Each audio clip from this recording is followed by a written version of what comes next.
Welcome all to SBL deep dive part 3 അല്ലെ. നമ്മൾ part 3 ഇന്നത്തോടെ നമ്മുടെ ഡീപ് ഡൈവ് ഡിസ്കഷൻ ഇവിടെ അവസാനിക്കുകയാണ്. അപ്പോ ഓവറോൾ ഒരു ഡീപ് നമ്മുടെ പ്രിസീൻ കോണ്ടന്റിനെ പറ്റിയിട്ട് അത്യാവശ്യം ഒരു നോളജ് നിങ്ങൾക്ക് ആയിട്ടുണ്ടാവും എന്ന് വിശ്വസിക്കുന്നു. ഓക്കെ, സോ നമുക്ക് കണ്ടിന്യൂ ചെയ്യാം. Information systems. ഓക്കെ, മീൻവൈൽ ഇതുവരെ നമ്മൾ ഡിസ്കസ് ചെയ്ത പോയിന്റിലോ കാര്യങ്ങളിലോ അല്ലെങ്കിൽ ഇനി അങ്ങോട്ട് ഡിസ്കസ് ചെയ്യുന്ന കാര്യങ്ങളോ അല്ലെങ്കിൽ പ്രിസീൻ റിലേറ്റഡ് ആയിട്ട് എന്ത് ഡൗട്ട്സ് ഉണ്ടെങ്കിലും എപ്പോഴും പറയാവുന്നത് പോലെ പറയാണ്, feel free to connect me any time. വാട്സപ്പിൽ കണക്ട് ചെയ്യും നിങ്ങൾ. ഓക്കെ, എന്നിട്ട് എന്താണോ ഡൗട്ട് അത് ചോദിക്കുക. എക്സാം സീസൺ ആയതുകൊണ്ട് തന്നെ കുറച്ചൊക്കെ ലോഡഡ് ആയിട്ട് മെസ്സേജുകൾ കിടക്കുന്നുണ്ട്. But still I will manage my best to respond to each and every query. അപ്പൊ please feel free to do that. Okay, എന്തെങ്കിലും ഇപ്പൊ ഈ ഒരു പർട്ടിക്കുലർ പോയിന്റ് എഴുതാമോ ഇങ്ങനെ ചോദിച്ചാൽ അങ്ങനെ എന്തെങ്കിലും ഡൗട്ട്സ് ഉണ്ടെങ്കിൽ കണക്ട് ചെയ്യാൻ മറക്കരുത്. Okay, so information systems level central IT department headed by IT manager is responsible for maintaining and upgrading the information systems across the company. Level has an integrated HMS. നമ്മൾ already പറഞ്ഞതാണ്, നമുക്കൊരു HMS ഉണ്ട്. This is an information system which each of the hotel uses to help manage their operations efficiently. HMS coordinate information for each hotel across a number of operational activity. അപ്പോൾ basically hotel management system എന്നുള്ള ഒരു integrated ആയിട്ടുള്ള information system ആണ് current ഓർഗനൈസേഷനുള്ള ഒരു IT സൈഡിലുള്ളത്. We have a website. ആ വെബ്സൈറ്റിലൂടെ ബുക്ക് ചെയ്യുന്നുണ്ട്. ബുക്കിംഗ് എല്ലാം കഴിഞ്ഞിട്ട് ഹോട്ടലിന്റെ ഓപ്പറേഷൻസ് ഒക്കെ, ഇന്റേണൽ ഓപ്പറേഷൻസ് ഒക്കെ ക്യാരി ഔട്ട് ചെയ്യുന്നത് ഈ ഒരു HMS ഉപയോഗിച്ചിട്ടാണ്. ഓക്കെ, അതല്ലാതെ ഇന്നലെ പറഞ്ഞ പോലെ നമുക്ക് മൊബൈൽ ആപ്പ് ഇല്ല, നമുക്ക് ക്ലൗഡ് സെർവേഴ്സ് ഇല്ല. ഓക്കെ, അപ്പൊ IT സൈഡിൽ കുറെ കാര്യങ്ങൾ ലിമിറ്റേഷൻസ് ഉണ്ട്. എങ്കിലും പോസിറ്റീവ് സൈഡിൽ നമുക്ക് കുറെ HMS ഉള്ളത് നല്ലതാണ്. Okay, it coordinates reservations, room availability, and online bookings, updating in real time so that room cannot be booked twice. Okay, ടെലിഫോണിൽ ഒരാൾ വിളിച്ച് സ്റ്റാഫിനെ കൊണ്ട് മാനുവലി ബുക്ക് ചെയ്യുന്ന സമയത്ത് സ്റ്റാഫ് ആക്ച്വലി ആ ഡേറ്റ് എൻ്റർ ചെയ്യുന്നത് HMS-ലേക്കാണ്. ഇനി അതല്ല, നിങ്ങൾ വെബ്സൈറ്റിലൂടെയാണ് ബുക്കിംഗ് നടക്കുന്നതെങ്കിലും ഓട്ടോമാറ്റിക്കലി HMS-ലേക്കാണ് ഇത് വരുന്നത്. ഓക്കെ, അപ്പൊ ആദ്യം എൻട്രി നടത്തുന്നതായിരിക്കും ബുക്കായി മാറുന്നുണ്ടാവുക. പിന്നെ അവിടെ റൂം അവൈലബിലിറ്റി ഇല്ലാന്നുണ്ടെങ്കിൽ അത് കാണിക്കില്ല. ഓക്കെ, അപ്പൊ കാരണം എന്താണെന്ന് വെച്ച് കഴിഞ്ഞാൽ റിയൽ ടൈമിലാണ് അപ്ഡേറ്റ് ആവുന്നത്. അതൊക്കെ ഒരു പോസിറ്റീവ് ആയിട്ടുള്ള ഒരു കാര്യം തന്നെയാണ്. And it collates a guest pending throughout the stay in the guest bill when the check out. Okay, check out ചെയ്യുന്ന സമയത്ത് അഡീഷണൽ ലഞ്ചോ അല്ലെങ്കിൽ ഡിന്നർ പോലെയുള്ള മീൽസ് ഒക്കെ എന്തെങ്കിലും ആഡ് ഓൺ ചെയ്യാനുണ്ടെങ്കിൽ അതെല്ലാം ബില്ല് ചെയ്തിട്ട് അതൊക്കെ ഓട്ടോമേറ്റഡ് ആണ്. It allows reception staff to check the status of the room, whether it requires cleaning, whether it is ready for a guest. ആ രീതിയിലുള്ള ഒരു ഇൻഫർമേഷൻ, റൂം റെഡി എന്ന് പറഞ്ഞിട്ട് ഒരു നോട്ടിഫിക്കേഷൻ ആയിട്ട് HMS നമുക്ക് അവൈലബിൾ ആണ്. ആ സ്റ്റേറ്റസ് ഒക്കെ അറിയാം. Okay, and housekeeping staff are required to update the status of each room on the system once it has been prepared. So housekeeping staffന്റെ കയ്യിൽ ഒരു ടാബ്ലറ്റോ അല്ലെങ്കിൽ ഒരു മൊബൈൽ ആപ്ലിക്കേഷൻ എന്തായാലും ഉണ്ടാവും. അവര് ഓരോ റൂം ക്ലീൻ ചെയ്ത് കഴിഞ്ഞ് റൂം റെഡി എന്ന് പറയുന്ന സമയത്ത് അവർ ആ ചെക്ക് ലിസ്റ്റ് ടിക്ക് ചെയ്യുന്ന സമയത്താണ് നമ്മുടെ HMS ഫ്രണ്ട് എൻഡിൽ റിസപ്ഷൻ സ്റ്റാഫിന് മുന്നിൽ ഡിസ്പ്ലേ ആവുന്നത് റൂം റെഡി ആണെന്നുള്ള രീതി. അപ്പൊ അതാണ് നമ്മൾ വളരെ ഇന്റഗ്രേറ്റഡ് ആയിട്ടുള്ള ഒരു സിസ്റ്റമാണ് അല്ലെ. അങ്ങനെ ഒരു HMS ഉള്ളത് കൊണ്ട് തന്നെ ഓപ്പറേഷൻസ് ഒക്കെ കുറച്ച് സ്മൂത്ത് ആവും. മറ്റേത് ഹൗസ് കീപ്പിംഗ് സ്റ്റാഫ് താഴെ വന്നിട്ട് റിസപ്ഷനിൽ വന്നിട്ട് അറിയിക്കണം എന്താണ് റൂമൊക്കെ റെഡി ആയിട്ടുണ്ട്. ട്രഡീഷണലി അങ്ങനെ ആയിരുന്നല്ലോ. അപ്പോൾ ഈ സിസ്റ്റം കൊണ്ട് ഒരുപാട് ടൈം സേവ് ചെയ്യാൻ പറ്റും. അങ്ങനെയുള്ള ബെനിഫിറ്റ്സ് ഒക്കെ ഉണ്ട്. It alert housekeeping staff once the guest has checked out of a room showing that it is available for them to clean. Okay, അപ്പോൾ ഹൗസ് കീപ്പിംഗ് സ്റ്റാഫിനും അവരുടെ മൊബൈൽ ആപ്പ്, അപ്പം mobile app ഇല്ലാത്തത് മനസ്സിലാക്കുക. നമുക്കൊരു HMS-ന്റെ back end ചെയ്യുന്ന രീതിയിൽ house keeping സ്റ്റാഫിനൊക്കെ ഒരു മൊബൈൽ ആപ്പ് ഒക്കെ ഓൾറെഡി ഉണ്ടെന്ന് പറയുന്നുണ്ട്. മൊബൈൽ ആപ്പ് ഇല്ല എന്ന് നമ്മൾ പറയുന്നത് ഗസ്റ്റിന് ചെക്ക് ഇൻ ചെയ്യാനും ചെക്ക് ഔട്ട് ചെയ്യാനും അല്ല അവരുടെ ആ ബില്ല് കാണാനും ആ രീതിയിലുള്ള മൊബൈൽ ആപ്പാണ് നമുക്ക് കറന്റ് ലാക്ക് ചെയ്യുന്നത്. അല്ലെങ്കിൽ എക്സിസ്റ്റിംഗ് ആപ്പിൽ തന്നെ ഗസ്റ്റിന് വേണ്ടിയിട്ട് ഒരു ഡാഷ്ബോർഡ് ഓപ്പൺ ചെയ്താലും മതി. അങ്ങനെയൊക്കെ ചെയ്യാനുള്ള അല്ലെ ഓപ്പർച്യൂണിറ്റി ഉണ്ട്. ഇനി if the house keeping staff identify issues in A room which need maintenance they record these on HMS. അപ്പൊ HMS മെയിൻ്റനൻസ് ടീം എന്നിട്ട് എന്ത് ചെയ്യും, ആ നോട്ടിഫിക്കേഷൻ പോകും. ഓക്കെ, ഹൗസ് കീപ്പിംഗ് സ്റ്റാഫ് ആയിരിക്കുമല്ലോ പെട്ടെന്ന് തിരിച്ചറിയുന്നുണ്ടാവുക. Levels IT systems are hosted on in-house servers based at its head office. 35 ഹോട്ടൽസിന്റെയും ഡേറ്റ ഇൻഫർമേഷൻ മുഴുവൻ അല്ലെങ്കിൽ ഈ ഇൻഫർമേഷൻ സിസ്റ്റത്തിലേക്ക് എൻ്റർ ആവുന്ന എല്ലാ ഇൻഫർമേഷനും ഹോൾഡ് ചെയ്യുന്നത് ഇൻഹൗസ് ആയിട്ടുള്ള സർവേഴ്സിലാണ്. ആ സർവർ ഇരിക്കുന്നത് ഒരൊറ്റ സിംഗിൾ ലൊക്കേഷനിലാണ്. Level does not use cloud computing server either to host its IT system or to store data. അപ്പോൾ ക്ലൗഡ് കമ്പ്യൂട്ടിംഗ് നമ്മൾ ചെയ്യുന്നേ ഇല്ല. ഓക്കെ, അപ്പൊ കറന്റ് സിസ്റ്റത്തിന്റെ ബെനിഫിറ്റ്സ് പറയാനാണെന്നുണ്ടെങ്കിൽ നമുക്കൊരു HMS ഒക്കെ ഉണ്ട് അല്ലെ. HMS ഉള്ളത് കൊണ്ട് ഓപ്പറേഷണൽ കൺട്രോളും കൺസിസ്റ്റൻസി ഒക്കെ ഉണ്ട് എന്നുള്ളത് ഒരു പോസിറ്റീവ് സൈഡിൽ പറയാവുന്ന കാര്യം. റിയൽ ടൈം ആയിട്ട് തന്നെ കാര്യങ്ങൾ അപ്ഡേറ്റഡ് ആവുന്നുള്ളത് കൊണ്ട് 35 ഹോട്ടൽസിലേക്കും റൂം ബുക്കിംഗ്സിന്റെ കാര്യങ്ങളൊക്കെ വളരെ സ്മൂത്ത് ആണ്. റിയൽ ടൈം ഇൻഫർമേഷൻ വരുന്നതുകൊണ്ട് എഫിഷ്യന്റ് ആണ്. stronger data privacy control since the data and information are held in the internal servers. ഓർഗനൈസേഷന്റെ സർവേഴ്സിലായിരിക്കുന്നുണ്ട് ഡാറ്റ പ്രൈവസി നമുക്ക് പറയാം. Tailored system align with hotel need. ഈ ഒരു HMS നിങ്ങളൊന്ന് ആലോചിച്ച് നോക്കുക. നമ്മുടെ ഹോട്ടൽ ഇൻഡസ്ട്രിക്ക് വേണ്ടി ഉള്ള ഒരു HMS ആണ്. അത് രണ്ട് രീതിയിലാവാം. നമ്മൾ ചാപ്റ്റർ നമ്പർ 2 പഠിച്ചതാണ്. ഒരു പെർട്ടിക്കുലർ സോഫ്റ്റ്വെയർ വരുന്ന സമയത്ത് അത് ബിസ്പോക്ക് ആവാം, ഓഫ് ദ ഷെൽഫ് ആവാം. ഓക്കെ, ബിസ്പോക്ക് ആവാം, ഓഫ് ദ ഷെൽഫ് ആവാം. ബിസ്പോക്ക് എന്ന് പറഞ്ഞു കഴിഞ്ഞാൽ ലെവലിന് വേണ്ടിയിട്ട് കസ്റ്റമൈസ് ചെയ്തതിനെയാണ് ബിസ്പോക്ക് സോഫ്റ്റ്വെയർ എന്ന് പറയുന്നത്. ഓഫ് ദ ഷെൽഫ് എന്ന് പറഞ്ഞാൽ ഹോട്ടൽ ഇൻഡസ്ട്രിയിലെ റൂംസും ഹൗസ് കീപ്പിംഗ് മെയിൻ്റനൻസ് ഇതൊക്കെ മാനേജ് ചെയ്യാൻ വേണ്ടിയിട്ടുള്ള ഒരു ജനറിക് സോഫ്റ്റ്വെയർ ആണ്. നമ്മുടെ കോമ്പറ്റീറ്റേഴ്സും ചിലപ്പോൾ അത് തന്നെയായിരിക്കും യൂസ് ചെയ്യുന്നുണ്ടാവും. അപ്പൊ നമ്മുടെ HMS ബിസ്പോക്ക് ആണോ അതോ ഓഫ് ദ ഷെൽഫ് ആണോ എന്ന സിനാരിയോയെ പറ്റി ക്വസ്റ്റ്യനിൽ എവിടെയും പറയുന്നില്ല. അപ്പോൾ ചിലപ്പോൾ അഡീഷണലി തരുന്ന എക്സിബിറ്റ്സിൽ അതിനെപ്പറ്റിയൊക്കെ എന്തെങ്കിലുമൊക്കെ ഉണ്ടാവാം. ഓക്കെ, ആസ് ഓഫ് നൗ നമ്മളിപ്പോ തന്ന ഡേറ്റ് ഒക്കെ വെച്ചിട്ട് നമുക്കത് തോന്നുന്നത്, എനിക്ക് പേഴ്സണലി തോന്നിയത് അതൊരു ബിസ്പോക്ക് സോഫ്റ്റ്വെയർ ആയിട്ടാണ്. കാരണം എങ്ങനെയാണോ ലെവൽ സ്ട്രക്ചർ ചെയ്തിരിക്കുന്നത് പക്ക അതിനനുസരിച്ച് ഉള്ള രീതിയിലാണ് കറന്റ്ലി HMSന്റെ ഒരു സ്ട്രക്ചർ ഇവിടെ ഡിഫൈൻ ചെയ്തിട്ടുള്ളത്. ഇനി കറന്റ് IT സിസ്റ്റത്തിന്റെ പ്രശ്നം എന്താണെന്ന് വെച്ച് കഴിഞ്ഞാൽ തീർച്ചയായിട്ടും വളരെ കോസ്റ്റ്ലി ആയിരിക്കും. ഓൾറെഡി നിങ്ങളൊന്ന് ആലോചിക്കുക, നമ്മുടെ ഓപ്പറേറ്റിംഗ് പ്രോഫിറ്റ് മാർജിൻ വെറും 10%. ഓപ്പറേറ്റിംഗ് പ്രോഫിറ്റ് മാർജിൻ കൂട്ടണമെന്നുണ്ടെങ്കിൽ കോസ്റ്റ് കുറച്ചാൽ മതി, അല്ലെങ്കിൽ റവന്യൂ കൂട്ടിയാൽ മതി. അതിലെ കോസ്റ്റ് കുറയ്ക്കണമെങ്കിൽ നമ്മൾ ശരിക്കും ഇപ്പോഴുള്ള ഇൻഹൗസ് സെർവർ മെയിൻറ്റെയിൻ ചെയ്യുന്നതിന് പകരം ഒരു ക്ലൗഡ് ഹോസ്റ്റ് ചെയ്താൽ മതി, ക്ലൗഡ് കമ്പ്യൂട്ടിംഗ് ചെയ്താൽ മതി. ഡെഫിനറ്റ്ലി കോസ്റ്റ് ഒരുപാട് കുറയ്ക്കാൻ പറ്റും. ഓക്കെ, അപ്പൊ ഇൻഹൗസ് സെർവർ മെയിൻറ്റെയിൻ ചെയ്യാനും ഓപ്പറേഷൻസ് നടത്താനും ബേസിക്കലി കോസ്റ്റ് കൂടുതലാണ്. And we are actually relying on in-house servers as of now. Limited scalability for future growth. നമ്മൾ ഇൻഹൗസ് സർവീസിനെ ബേസ് ചെയ്തുകൊണ്ട് ആയതുകൊണ്ട് തന്നെ ഇപ്പൊ 35 ഹോട്ടൽസിന്റെ ഡേറ്റ ഒക്കെ സ്റ്റോർ ചെയ്യാനുള്ള കപ്പാസിറ്റി ഉള്ള ഒരു സർവേഴ്സ് ഒക്കെ ആയിരിക്കും നമ്മുടെ അവിടെ ഉണ്ടാവുക. അത് മാറിയിട്ട് വീണ്ടും ഒരു 10-20 ഹോട്ടൽ ഒന്നിച്ച് തുടങ്ങുന്ന സമയത്ത് ആ ഇൻഫർമേഷൻ കൂടെ ഹോൾഡ് ചെയ്യാനുള്ള കപ്പാസിറ്റി ചിലപ്പോൾ നമ്മുടെ സർവേഴ്സിന് ഉണ്ടാവില്ല. നിങ്ങൾക്ക് തന്നെ അറിയാവുന്നല്ലേ, ACCയുടെ സൈറ്റ് ഒക്കെ ചില സമയത്ത് ഹാങ് ആവുന്നതിന്റെ റീസൺ ഇതാണ്. ആ ലോഡ് ടെസ്റ്റിംഗ് അല്ലെങ്കിൽ സ്ട്രെസ് ടെസ്റ്റിംഗ് എന്നൊക്കെ പറഞ്ഞ് നമ്മൾ പഠിച്ചത്. ഇത്രയധികം സ്റ്റുഡൻസ് ഒരേ സമയത്ത് എക്സാം ബുക്ക് ചെയ്യാൻ ശ്രമിക്കുന്ന സമയത്ത് അത് അവർ എക്സ്പെക്ട് ചെയ്യുന്നില്ല. അതുകൊണ്ടാണ് രീതിയിലുള്ള വിഷയങ്ങൾ വരുന്നത്. High cyber security risk without cloud protections. Okay, നമ്മുടെ മിക്കവാറും ഇപ്പോഴുള്ള അവൈലബിൾ ആയിട്ടുള്ള ക്ലൗഡ് പ്രൊവൈഡേഴ്സ് എല്ലാം വളരെ ഹൈ എൻഡ് സെക്യൂരിറ്റിയും കാര്യങ്ങളും ഓഫർ ചെയ്യുന്നുണ്ട്. ഇതൊരു ഇന്റേണൽ സെർവർ ആയതുകൊണ്ട് തന്നെ മോസ്റ്റ്ലി സെർവർ വെച്ചിട്ട് ഒരു IT മാനേജർ ഇരുത്തിയിട്ട് പോയിട്ടുണ്ടാവും. വേറൊരു CTOയോ ഒരു വളരെ ഡീറ്റെയിൽ ആയിട്ടുള്ള ഒരു IT ടീമോ ഒന്നും ചിലപ്പോൾ ഉണ്ടാവണമെന്നില്ല. അപ്പൊ അതുകൊണ്ട് തന്നെ സൈബർ സെക്യൂരിറ്റി റിസ്ക് ഹൈ ആവാനുള്ള ചാൻസ് ഉണ്ട്. Slower innovation and fewer technology upgrades. Okay, cloud system ആണെങ്കിൽ ഓരോ മാർക്കറ്റിൽ നടക്കുന്ന ഓരോ ചേഞ്ചസും കാര്യങ്ങളും അനുസരിച്ച് ഇപ്പൊ നമ്മൾ തന്നെ ഫോണിൽ ഇടയ്ക്ക് വരാറില്ലേ, സോഫ്റ്റ്വെയർ അപ്ഡേറ്റ് ചെയ്യുന്ന രീതിയിൽ കാണാറുള്ളതാ. അപ്പൊ ആ രീതിയിലുള്ള അപ്ഡേഷൻസ് ഒക്കെ ഓട്ടോമാറ്റിക്കലി നടന്നേനെ ക്ലൗഡ് ആണെങ്കിൽ. ഓക്കെ, ഇവിടെ ചിലപ്പോൾ ആ രീതിയിൽ ടെക്നോളജി അപ്ഗ്രേഡ്സ് വരുന്നതനുസരിച്ചുള്ള കാര്യങ്ങൾ ചിലപ്പോൾ ഉണ്ടാവണമെന്നില്ല. Okay, single point of failure. Single point of failure എന്ന് പറഞ്ഞാൽ നമ്മുടെ ഹെഡ് ഓഫീസ് എവിടെയാണ് എന്ന് പറഞ്ഞാൽ എസ്ലാൻഡിലെ ഏതൊരു പെർട്ടിക്കുലർ ക്യാപിറ്റൽ ലൊക്കേഷനിലായിരിക്കും നമ്മുടെ ഹെഡ് ഓഫീസ് ഇരിക്കുന്നത്. അവിടെ എന്തെങ്കിലും ഒരു ഫ്ലഡോ എന്തെങ്കിലും ഒരു നാച്ചുറൽ ഡിസാസ്റ്റർ ഓർ ഫയർ ഒക്കെ സംഭവിച്ചു കഴിഞ്ഞാൽ ഓട്ടോമാറ്റിക്കലി കംപ്ലീറ്റ് 35 ഹോട്ടൽസിന്റെയും ഓപ്പറേഷൻ സ്റ്റോപ്പ് ആവുന്ന രീതിയിലുള്ള ഒരു അവസ്ഥയാണ് കറന്റ് ഉള്ളത്. അതല്ലാതെ ഇവരുടെ ഒരു ബാക്കപ്പ് പ്ലാനോ കാര്യങ്ങളോ ഒന്നും പറയുന്നില്ല. ക്ലൗഡ് സിസ്റ്റം ആയിരുന്നെങ്കിൽ ആ ഒരു റിസ്കിനെ ഡിസ്ട്രിബ്യൂട്ട് ചെയ്യാൻ പറ്റിയേനെ. പിന്നെ ഇന്റേണൽ ഒരു IT ടീം ഉണ്ട്, അവരെ നമ്മൾ ഭയങ്കരമായിട്ട് റിലൈ ചെയ്യുന്നുണ്ട്. കാരണം ആ ഒരു IT മാനേജർ പിന്നെ അയാളുടെ കീഴിൽ ഏതെങ്കിലുമൊക്കെ ടീമായിട്ടുണ്ടെങ്കിൽ അവരാണ് ഈ പറയുന്ന കംപ്ലീറ്റ് കാര്യങ്ങൾ എന്ത് ഇഷ്യൂ ഉണ്ടായാലും അത് സോർട്ട് ഔട്ട് ചെയ്യേണ്ട ആൾക്കാർ ഈ പറയുന്ന ഇന്റേണൽ ടീമാണ്. ഓക്കെ, ക്ലൗഡ് സിസ്റ്റത്തിന്റെ ഒരു ബെനിഫിറ്റ് എന്താ വെച്ചാൽ ഇപ്പം ചില സമയത്ത് ഇപ്പൊ നമ്മുടെ IT മാനേജർ ലീവിലെ ഒരാഴ്ചത്തേക്ക് അയാൾ ലീവ് എടുത്തു പോയി. ഇതിന്റെ ഇടയ്ക്കാണ് വിഷയം വന്നെങ്കിൽ ഒന്നും ചെയ്യാനില്ല, ഒരാഴ്ച കഴിഞ്ഞിട്ട് അത് സോർട്ട് ഔട്ട് ചെയ്യാൻ പറ്റണമെന്നുള്ളൂ. ഓക്കെ, അപ്പൊ അവിടെയാണ് ക്ലൗഡ് സിസ്റ്റംസ് കുറെ ബെനിഫിറ്റ് ആവുന്നത്. 24/7 സോർട്ട് ചെയ്യാനുള്ള കപ്പാസിറ്റിയുമായിട്ടായിരിക്കും ഇപ്പോഴുള്ള ക്ലൗഡ് പ്രൊവൈഡേഴ്സ് ഒക്കെ അവിടെ ഉള്ളത്. ഓക്കെ, പിന്നെ നമുക്ക് പറയാവുന്ന ഒരു ഡിസഡ്വാൻറ്റേജ് സൈഡാണ് മൊബൈൽ ഇന്റഗ്രേഷനും അല്ലെ, ആ രീതിയിലുള്ള കാര്യങ്ങൾ. ഗസ്റ്റിന് മെസ്സേജ് അയക്കാനും ഗസ്റ്റിന് ഒരു ഫ്രണ്ട് എൻഡ് ആപ്പിൽ വന്നിട്ടില്ല അല്ലെങ്കിൽ അങ്ങനെ ഒരു ആപ്പ് ഇല്ല എന്നതാണ് ഇതിലൊരു നെഗറ്റീവ് സൈഡ്. ടെക് സൈഡിൽ പറയുമ്പോൾ നമുക്കൊരു നെഗറ്റീവ് പറയാനുള്ളത്. ഇതുവരെ പറഞ്ഞ കാര്യങ്ങൾ ക്ലിയർ അല്ലേ? ഓക്കെ അല്ലേ? ഓക്കെ, എന്റെ അടുത്ത് ഒരു മെസ്സേജ് അയച്ചിട്ടുണ്ടായിരുന്നു. ഒരു ടോപ്പ് 3 ടോപ്പിക്സ് പറയാനാണെങ്കിൽ സാർ ഏത് പറയും? ഓക്കെ, അപ്പൊ അതിന്റെ ഒരു ആൻസർ കൂടെ ഞാനിപ്പോ പറയാണ്. ടോപ്പ് 3 ടോപ്പിക്സ് പറയാനാണെങ്കിൽ I would definitely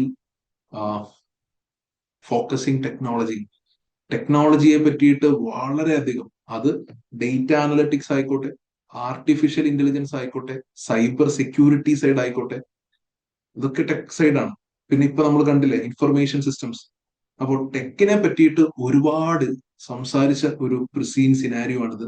so technology സൈഡിൽ എന്തെങ്കിലും കൈൻഡ് ഓഫ് ക്വസ്റ്റ്യൻസ് നിങ്ങൾക്ക് തീർച്ചയായിട്ടും എക്സ്പെക്ട് ചെയ്യാം എന്നാണ് ഞാൻ മനസ്സിലാക്കുന്നത്. പിന്നെ ഒരു ഏരിയ പറയാനാണെങ്കിൽ I would say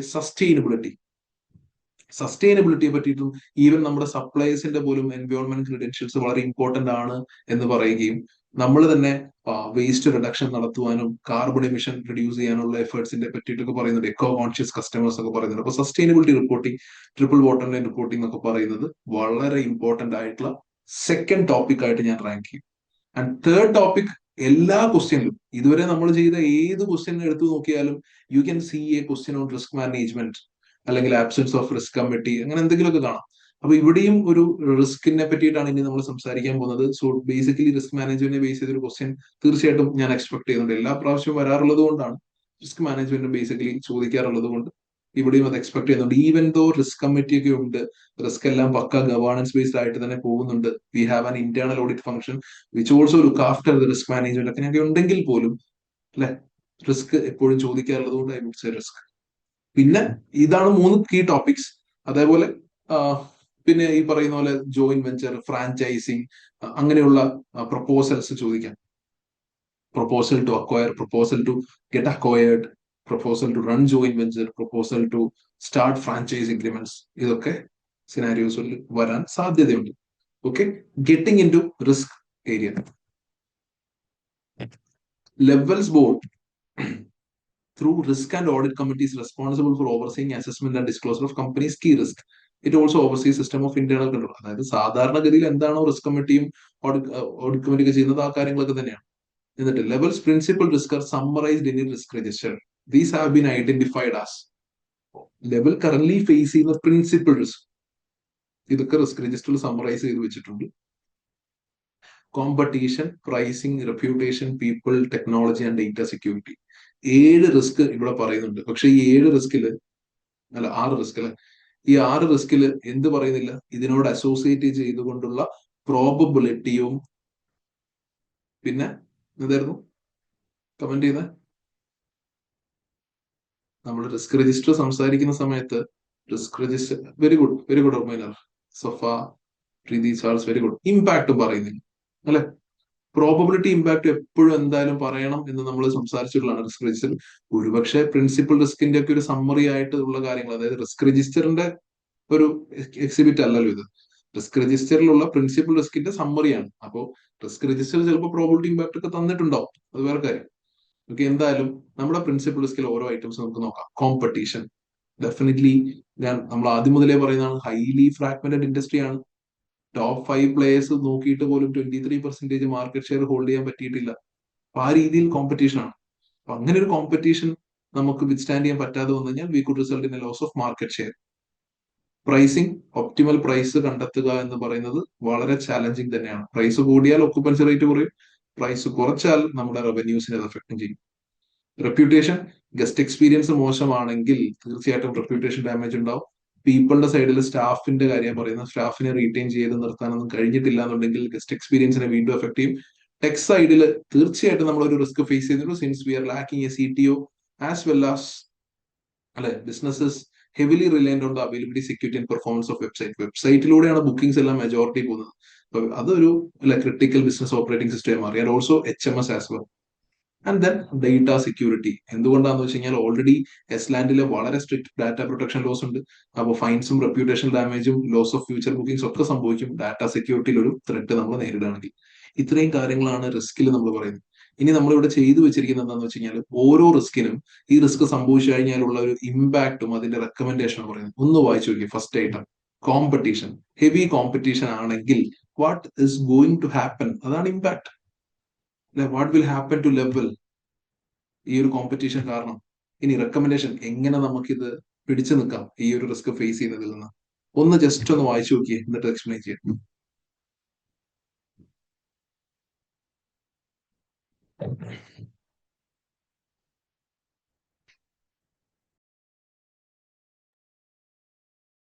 so basically competition heavy ആണെങ്കിൽ വരാവുന്ന കോൺസിക്വൻസ് അല്ലെങ്കിൽ ഇമ്പാക്ട് എന്ന് പറഞ്ഞാൽ loss of market share, loss of revenue തന്നെയാണ്. ഏറ്റവും സിമ്പിൾ ആയിട്ട് എഴുതാൻ പറഞ്ഞാൽ ഇമ്പാക്ട് പറയുമ്പോൾ loss of market share, loss of revenue എന്നുള്ളതാണ് നമ്മുടെ പ്രോഫിറ്റബിലിറ്റി എഫക്ട് ചെയ്യും. ഇനി കോമ്പറ്റീഷൻ എപ്പോഴും റെക്കമെൻഡേഷൻ പറയുന്ന സമയത്ത് പല സ്റ്റുഡൻസും ചെയ്ത് കാണാറുള്ള ഒരു കാര്യമാണ് പ്രൈസ് കുറയ്ക്കുക. കോമ്പറ്റീഷൻ വന്നാൽ പ്രൈസ് കുറയ്ക്കുക. നമ്മൾ ക്ലാസ്സിൽ ഡിസ്കസ് ചെയ്തിട്ടുണ്ടായിരുന്നു. പ്രൈസ് കുറയ്ക്കുക എന്നുള്ളതല്ല നിങ്ങൾ എഴുതേണ്ട റെക്കമെൻഡേഷൻ. നമ്മൾ അവിടെ എഴുതേണ്ട സംഗതി ക്ലിയർ ബ്രാൻഡ് ഡിഫറൻസിയേഷൻ അപ്ലൈ ചെയ്യുക എന്നുള്ളത്. So what is basically differentiation? Our product should stand out from the competitors, അല്ലെ? അപ്പൊ അതിനെന്ത് ചെയ്യാം? സസ്റ്റൈനബിലിറ്റിയിലെ ഇനിഷ്യേറ്റീവ്സ് ചെയ്യുന്ന ഒരു ബ്രാൻഡാണ് കേട്ടോ നമ്മളുടെ, അല്ലെങ്കിൽ നല്ല guest experience, superior service experience കൊടുക്കുന്ന ഒരു ബ്രാൻഡാണ്. അപ്പൊ ഏത് ഏരിയയിലാണോ നമുക്ക് എക്സൽ ചെയ്യാൻ പറ്റുക ആ ഒരു പെർട്ടിക്കുലർ ഏരിയയിൽ. അല്ലെങ്കിൽ നിങ്ങൾക്ക് പ്രൈസ് കുറയ്ക്കുക എന്ന് പറയുന്നതിനോട് എങ്ങനെ പറയാം? നല്ല ഡിസ്കൗണ്ട്സ് ഒക്കെ ഉള്ള ഒരു ബ്രാൻഡാണ് കേട്ടോ. ആ ബ്രാൻഡ് ഒന്ന് ട്രൈ ചെയ്തു. ഓക്കെ, അപ്പൊ ആ രീതിയിൽ എങ്ങനെയാണോ നമ്മൾക്ക്, അല്ലെങ്കിൽ ലോക്കൽ ഡിസൈൻ, ഇത് നമ്മുടെ ഒരു കോമ്പറ്റീറ്റീവ് ആയിട്ട് ഓൾറെഡി പറയുന്നത് ഒരു യുണീക് ലോക്കൽ ഡിസൈൻ. ഓക്കെ, അപ്പൊ ഇതിലൂടെയൊക്കെ ഡിഫറൻഷിയേറ്റ് ചെയ്യാനാണ് ശ്രമിക്കുന്നത്. Okay, pricing, proper pricing set ചെയ്യാൻ പറ്റിയിട്ടുള്ള ഇമ്പാക്ട് എന്ന് പറഞ്ഞാൽ this could distort occupancy rate, അല്ലെ? പ്രൈസ് കൂടിയാലും പ്രശ്നമാണ്. അല്ലെങ്കിൽ this could distort revenue per available room, leading to loss revenue, weaker seasonal performance ഒക്കെ. റെക്കമെൻഡേഷൻ എന്താ? റെക്കമെൻഡേഷൻ നമ്മൾ yield മാനേജ്മെന്റ് സോഫ്റ്റ്വെയർ ഇംപ്ലിമെന്റ് ചെയ്യുക. We should use data driven pricing model. Previous ഹിസ്റ്ററിയും ഇവിടെ ഈ ഒരു സീസണിന്റെ ഇഫക്റ്റും ഇവന്റ്സും അവിടെ നടക്കുന്ന കാര്യങ്ങളും, number of bookings, number of competitors, what is the price of competitors, ഇങ്ങനെ എല്ലാ ഡേറ്റയും എടുത്തിട്ട് ഡേറ്റ ഡ്രിവൺ പ്രൈസിംഗ് മോഡൽ കൊണ്ടുവരാം, integrating advance yield management software. Okay, അതേ ഉള്ളൂ പ്രൈസിംഗിന്റെ കാര്യത്തിൽ നമുക്ക് ചെയ്യാൻ പറ്റുക. റെപ്യൂട്ടേഷൻ മോശമായി കഴിഞ്ഞാൽ എന്തായിരിക്കും? ഓൺലൈൻ റേറ്റിംഗ്സ് ഒക്കെ വളരെ മോശമാവും. Again loss of revenue, loss of future bookings, അല്ലെ? ട്രസ്റ്റ് നശിക്കും എന്നുള്ള കാര്യങ്ങളൊക്കെയാണ്. How can, what is recommendation that we can give? SOPs strong ആക്കുക, strengthen SOP compliance. Reputation damage സാധാരണ എപ്പോഴാണ് വരിക? നമ്മൾ കൊടുക്കേണ്ട സർവീസ് അല്ലെങ്കിൽ പ്രോമിസ് ചെയ്ത സർവീസസ് കൊടുക്കാതിരിക്കുമ്പോഴാണ്. അപ്പൊ ഓരോ സർവീസ്, ഓരോ കീ ആക്ടിവിറ്റീസിലും നമ്മൾ പറഞ്ഞു വെച്ചാൽ SOPs സ്ട്രോങ് ആക്കുക, conduct regular guest experience audit, increase investment in staff training, അല്ലെ? കാരണം എന്തുകൊണ്ടാ? Staff, if we take care of staff, take care of our guest എന്നുള്ളതാണ്. Okay, then people, we should look after the staff. ഇല്ലെങ്കിൽ they might, അല്ല, നല്ല staff നമ്മളെ വിട്ട് കോമ്പറ്റീറ്റേഴ്സിന്റെ അടുത്തേക്ക് പോകും. അപ്പോൾ ഓൾറെഡി റെപ്യൂട്ടേഷൻ ഡാമേജും കാര്യങ്ങളൊക്കെ ആ രീതിയിൽ ഉണ്ടാവും. റെക്കമെൻഡേഷൻ എന്താണ്? We should enhance employee engagement programs, introduce career development opportunities, review wage competitiveness, ഇങ്ങനെയുള്ള കാര്യങ്ങളൊക്കെയാണ്. അതായത് ഏതൊക്കെ രീതിയിൽ എംപ്ലോയിയെ മോട്ടിവേറ്റ് ചെയ്യാം, റീറ്റെയിൻ ചെയ്യാം, ഇൻസെന്റിവൈസ് ചെയ്യാം. ഓക്കെ, ദെൻ ടെക് സൈഡിൽ business relies heavily on website and HMS ആണ്. ഇപ്പൊ വെബ്സൈറ്റിനും HMS എന്തെങ്കിലും പറ്റിക്കഴിഞ്ഞാൽ ഓപ്പറേഷൻ തന്നെ ഷട്ട് ഡൗൺ ചെയ്യും. That is the impact. System down ആയി കഴിഞ്ഞാൽ ബുക്കിംഗ്സ് എടുക്കാൻ കഴിയില്ല, ചെക്ക്-ഇൻസ് ഡിലേ ആവും, പേയ്മെന്റ്സ് ഇന്ററപ്റ്റ് ആവും. അതൊക്കെയാണ് ഇമ്പാക്ട് വരിക. Operational inefficiencies, revenue loss, guest dissatisfaction. Recommendation, we should modernise our IT infrastructure towards എന്താണെന്ന് നോക്കിയാൽ ക്ലൗഡ് ബേസ്ഡ് ഹോസ്റ്റിംഗ്. അപ്പൊ ആ ഒരു ഇന്റേണൽ വിഷയങ്ങളൊന്നും ഉണ്ടാവില്ല. പ്ലസ് ബാക്കപ്പ് സിസ്റ്റവും implement proper cyber security protection as well. ഇതൊക്കെയാണ് അവിടെ ചെയ്യേണ്ടത്. ഇനി last one, data security. Data സെക്യൂരിറ്റിയുടെയും കോൺസിക്വൻസ് പറയുന്നത് ഫൈൻസ്, ബിക്കോസ് എസ്ലാൻഡിൽ അത്രയും സ്ട്രോങ് ഡാറ്റ പ്രൊട്ടക്ഷൻ ലോസ് ഉള്ളതുകൊണ്ട് fines and penalties, reputation damage ഒക്കെയാണ്. Recommendation again robust cyber security measures, backup plans, encryption, multi factor authentication, intrusion detection system, regular staff training. ഇതെല്ലാത്തിനെയും കൂടെ നമ്മൾ chapter 2 നമ്മൾ പഠിച്ച ഓർമ്മയുണ്ടോ? Physical access control, general controls, application controls, അതൊക്കെ ഇവിടെ സംസാരിക്കും. Okay, so guys, this is all about information systems and risk. ഈ രണ്ട് ഏരിയാസ് നമ്മൾ പറഞ്ഞു കഴിഞ്ഞു. കാര്യങ്ങൾ ഇതുവരെ ക്ലിയർ ആണെങ്കിൽ ഒന്ന് C കമന്റ് ചെയ്തു, so that we can start with the mission and values.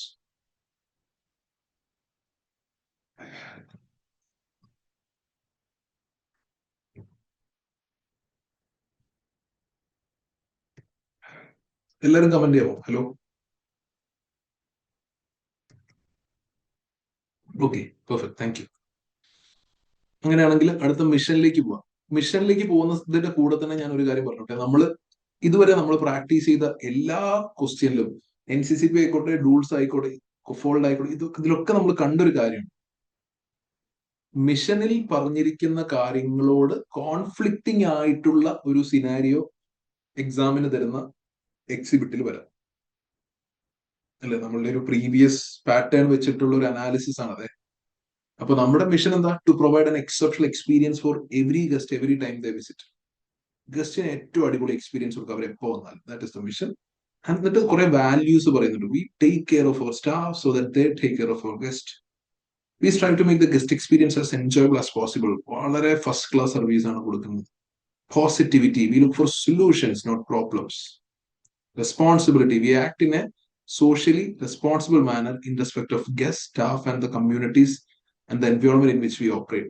We support and develop our staff and are committed to offering them fair reward for their work. അപ്പോ ഞാൻ എക്സ്പെക്ട് ചെയ്യുന്ന ഒരു exhibit ഞാൻ പറയാം. നമ്മളിവിടെ സ്റ്റാഫിനെ വളരെ കാര്യമായിട്ട് ട്രീറ്റ് ചെയ്യുന്നുണ്ട്, ഫെയർ ആയിട്ട് നോക്കുന്നുണ്ട് എന്നൊക്കെ പറഞ്ഞ് ഒരുപാട് നമ്മൾ നമ്മുടെ മിഷനിലും വാല്യൂസിലൊക്കെ പറയുന്നുണ്ട്. എക്സാമിന് തരുന്ന ഒരു എക്സിബിറ്റിൽ it could be about the feedback from staff. സ്റ്റാഫിന്റെ ഒരു സർവേ നടത്തിയ സമയത്ത് ഫീഡ്ബാക്ക് ആണ്. നിങ്ങൾ ഓർക്കുന്നുണ്ടോ നമ്മൾ NCCP ക്വസ്റ്റ്യൻ ചെയ്ത പോലെ, I use to love working with NCCP but things are not the same right now. Things ഒക്കെ കുറെ മാറി, കാര്യങ്ങൾ കുറെ മാറി, പണ്ടത്തെ പോലൊന്നും അല്ല എന്നൊക്കെ പറഞ്ഞിട്ട് സിനാരിയോ നോക്കുന്നില്ലേ? അപ്പൊ അവിടെയും നമ്മുടെ വാല്യൂസ് ഇതുപോലെ എംപ്ലോയീസിനെ പറ്റി ഭയങ്കര ഇതൊക്കെ ഇത്ര പറയുന്നുണ്ട്. We support and develop our staff. Okay എന്നൊക്കെ പറഞ്ഞിട്ടല്ലേ? ഇതേപോലെ ആയിരുന്നു നമ്മുടെ ഡോട്സിന്റെ ക്വസ്റ്റ്യൻ പറഞ്ഞത്. We do invest in many of the international initiatives which support initiatives in health care and education ഒക്കെ കൊടുക്കുന്ന എന്നൊക്കെ പറഞ്ഞിട്ട് നമ്മുടെ കമ്പനി മെറ്റീരിയൽ സോഴ്സ് ചെയ്യുന്നത് ചൈൽഡ് ലേബർ ഉപയോഗിച്ചിട്ടായിരുന്നു എന്ന സിനാരി ഉണ്ടായിരുന്നു. I'm not talking about Level, I'm talking about tools. മുന്നേ ചെയ്തൊരു ക്വസ്റ്റ്യൻ ആണ്. അതേപോലെ കൊഫോൾഡിൽ വന്ന സമയത്താണെങ്കിലും ഹാർഡ്ഷിപ്പ് ബോണസ് ഓഫർ ചെയ്യുന്നു, കള്ളം പറയാൻ വേണ്ടി എംപ്ലോയീസിനെ ട്രെയിൻ ചെയ്യിക്കുന്ന ഒരു സിനാരി ഒക്കെ നമ്മൾ കണ്ടതാണ്. അപ്പൊ അതിന്റെയൊക്കെ അടിസ്ഥാനത്തിലാണ് ഞാൻ പറയുന്നത്, ഇവിടെ ഇത്രയധികം സ്റ്റാഫ് എന്ന് പറയുന്നത് കൊണ്ട് നല്ല ഗസ്റ്റ് എക്സ്പീരിയൻസ് കൊടുക്കാൻ സ്റ്റാഫിനെ കൊണ്ട് ശരിക്കും സ്റ്റാഫിനെ നല്ല രീതിയിൽ സപ്പോർട്ടൊക്കെ ചെയ്ത് കൊണ്ടുപോകണമായിരുന്നു. പക്ഷെ അതൊന്നും ചെയ്യാത്ത രീതിയിലുള്ള, അല്ലെങ്കിൽ സ്റ്റാഫിനോട് വളരെ റൂളായിട്ട് പെരുമാറുന്ന, അല്ലെങ്കിൽ പ്രോപ്പർ ഇൻസെന്റീവ്സും റെമ്യൂണറേഷൻ ഒന്നും കൊടുക്കാത്ത രീതിയിലുള്ള ഒരു സിനാരിയോ ചിലപ്പോൾ പറയാം. അപ്പൊ നമുക്ക് പറയാം this is actually in conflicting with the stated values of the organisation എന്ന് പറഞ്ഞുകൊണ്ട് തന്നെ നമുക്ക് ബാക്കി ഡിസ്കഷൻ നടത്താം. ഓക്കെ, അപ്പൊ അതൊന്ന് പ്രത്യേകം ശ്രദ്ധിക്കുക. ഇനി ഇതിൽ ആ മിഷനിൽ സ്ട്രാറ്റജിക് അലൈൻമെന്റും പൊട്ടൻഷ്യൽ കോൺഫ്ലിക്റ്റും എന്നുള്ളതാണ്. അത് എന്താ സംഗതി എന്ന് വെച്ച് കഴിഞ്ഞാൽ ഒന്ന് ജസ്റ്റ് ഒന്ന് വായിച്ചു നോക്കിയേ, എന്നിട്ട് ഞാൻ അത് എക്സ്പ്ലെയിൻ ചെയ്യാം. ജസ്റ്റ് ഒന്ന് വായിച്ചു നോക്കിയേ. മിഷനിൽ കോൺഫ്ലിക്റ്റ് വരുന്ന സിനാരിയോ ഓൾറെഡി പറഞ്ഞതാണ്. സ്റ്റിൽ